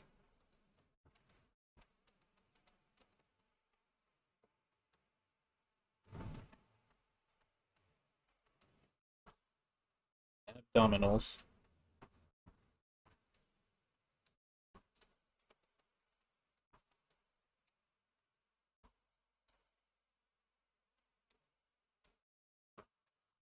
Serratus.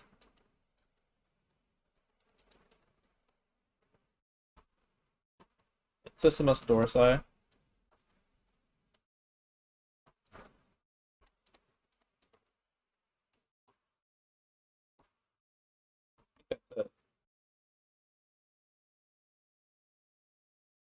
I think that's all.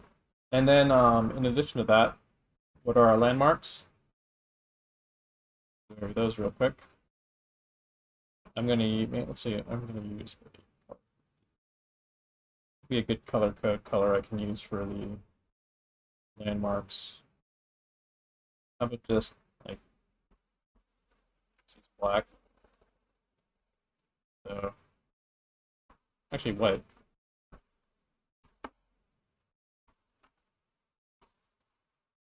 Remember, our landmarks are pit of the neck, clavicles, the manubrium of the sternum,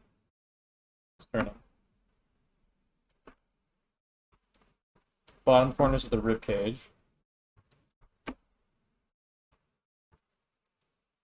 the iliac crest, pit of the crotch, and the belly button. Remember, the rough proportional measurements of the torso is 1, 2, 1, 2, 3, down to the belly button, down to a little bit above the man boobs. 4, down to the crotch. 1, 2, 3, 4.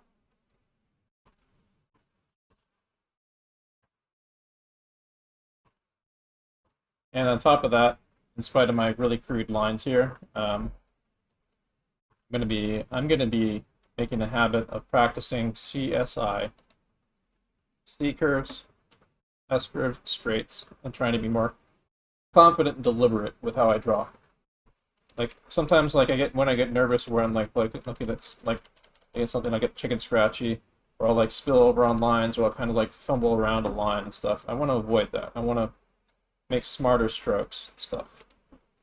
Like you can see like when Michael Hampton's doing some of his sketches, that you can see like he kind of like roughs out a gesture or something. That's okay to do too, as long as you tighten up the lines later, kind of like what he does here in this sketch.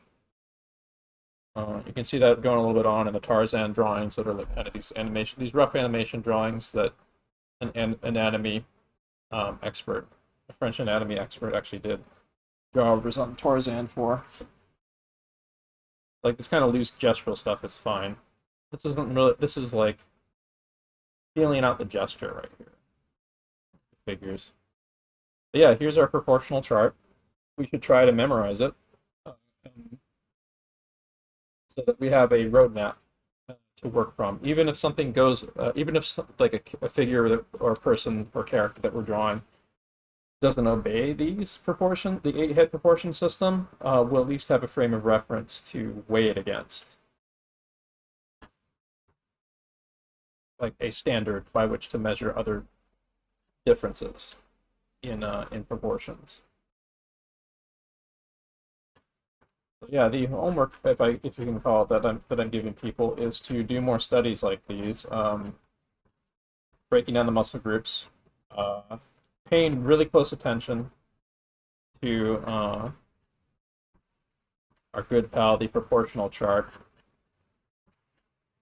Here it is. A good pal, the proportional chart. Yeah, I'll write down what the homework is actually. So 1. Memorize the proportions. Memorize the proportion chart.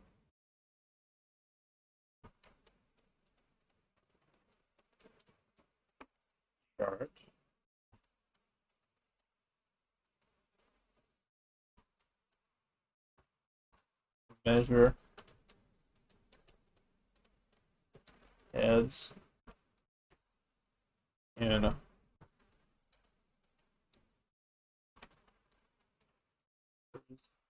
of upper torsos, or heads in the drawers of upper torsos. 3. Use confident CSI C-curve S-grid straights lines as much as possible. Avoid scribbling. Can also tighten up in and passively pass. And 4.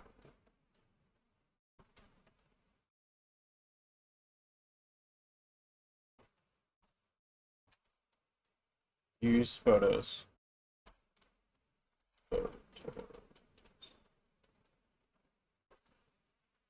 Few more of those. 4. Try practicing freehand.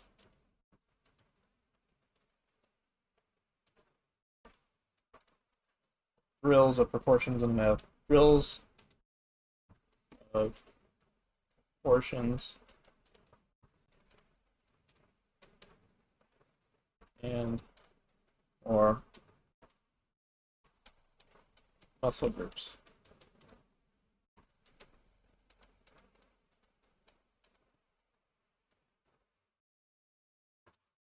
Can I drop the proportion chart in chat? It's in the Discord. Honestly, like, you can go back and watch. If you can't get the Discord, you should be able to join the Discord and get it. It's right here. Does the Discord link in my Twitch page below not work or if you're not currently a member?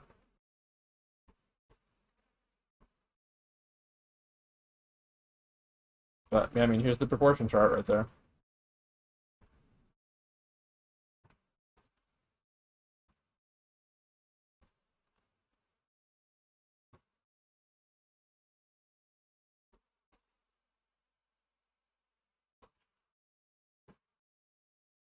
Yeah, that was a good study session right there. Got a lot in today on these.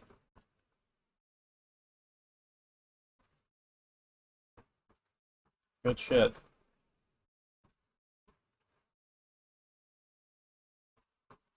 So we're going to be continuing more of this on Friday, except Friday I'm going to try to maybe steer things towards a more of a gesture and action drawing thing, where we might utilize some of this stuff to like create some more dynamic figure poses. We'll see how it goes. Saturday at 2:30 p.m. is going to be the animation class that me and an animator buddy from the Japanese animation industry are going to be running. And I went over it earlier before Costa was speaking in class today. But let me give you a quick preview of what we're going to be doing on Saturday here. So there's an article on Kotaku called Becoming a Japanese Animator is Hard. And I strongly recommend checking it out because it goes over the animation test that we are going to be doing as homework this Saturday. So here's the link to the article. I'll link this also in... There we go. Also links in Twitch. This is what we're going to be doing. We're going to be doing an animation test with this little character hitting a stake with a mallet. It's deceptively hard to do, but it's an animation test that Toei animators used to have to do. Actually, they still do it these days to get a job in the industry. Here's a great example of it from a Toei and Studio Ghibli veteran.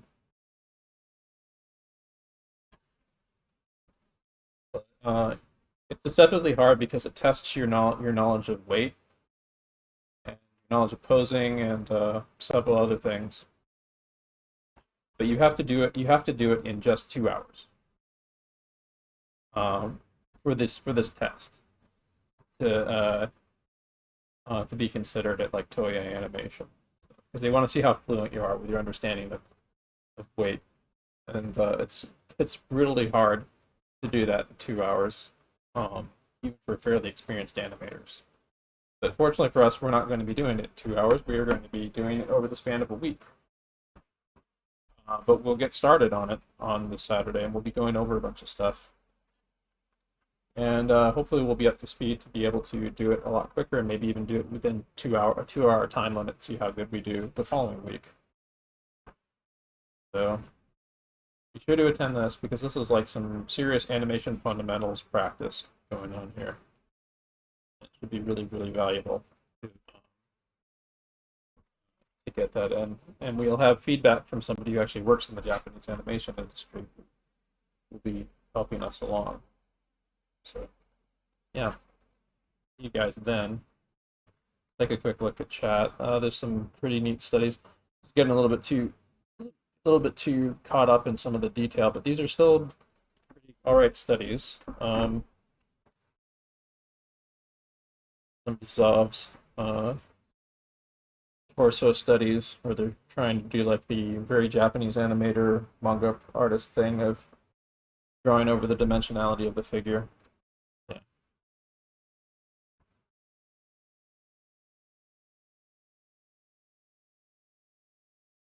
Some little rules here.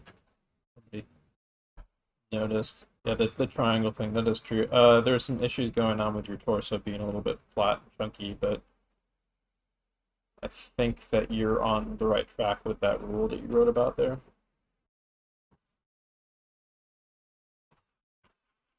Yeah. yeah, memorize this. Especially for newcomers here, I strongly recommend also checking out the Drawbox website, which will help you get a little bit more oriented with understanding 3D shapes and stuff. And very, very important for this, watch the videos and read all the text. Like all the text from lesson 0 onwards, because it will tell you how to study, how to approach your drawing and stuff. I'm actually thinking of running a Drawbox class series in the future where we go through the lessons together. But for the time being, like, I would strongly recommend anyone who's struggling with making 3D shapes and confident lines, definitely do this. I'm strongly considering running this class because I think I really need an excuse to. I mean, look at this, like, hatchy line stuff. I need to make it second nature. I need to make it second nature. I need to make confident strokes that I know I can pull off. I need to make them second nature because I keep falling into a really bad habit of, like, sketchy lines. So anyway, I'm going to be calling it a night very shortly. Thank you all for coming, the 24 of you that stuck around to the end. And congratulations, you did it. Congratulations! Congratulations! Congratulations! Congratulations! Congratulations! Congratulations! Congratulations! Congratulations! Congratulations! Congratulations! Congratulations! Congratulations! Congratulations! Thank you all.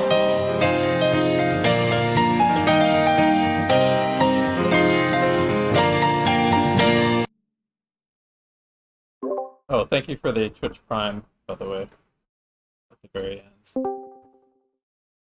I actually want to see if we can. I want to figure out, like, I want to do, like, fun game stream stuff on the side that might, or like some kind of art challenge thing, marathon thing on the side that might be a good way to get, like, might be a good way to like do like a sub and bit drive, a sub and bit donation drive type thing in the future. I'm going to be thinking about that, but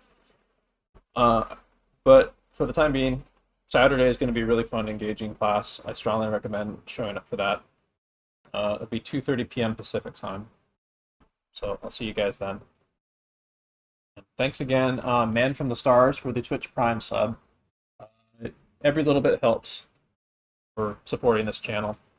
I do these lessons for free, and I'm hoping in the future to be able to support myself a little bit better by through the donations and the subs people give me. That would be freaking rad. Of course, I'd be like diversifying my income with commission work and other things too. But yeah, you should check out the creature design and Monster Hunter if you're interested. Yes, I have before. I've done actually studies from Monster Hunter creatures. I'm going a little bit further beyond the congratulations screen right now to talk about stuff. In the future, I actually want to do an animal drawing class because I'm actually quite good at animal drawing and animal anatomy. So I really, really want to do that in the future. I'll figure out when and where we're going to be doing that. Honestly, like, because Soulpora does a big figure drawing thing on Fridays, I might make an animal drawing thing on Friday or something. But we'll see. It might be a good idea to do that because comparative anatomy can actually help you learn human anatomy better. Comparative anatomy with animals. Yeah. Anyway, so call the night. Thank you all for coming. And thanks again, Man from the Stars, for the Twitch Prime sub. Hope I get many more subs in the future. Yeah, we'll see.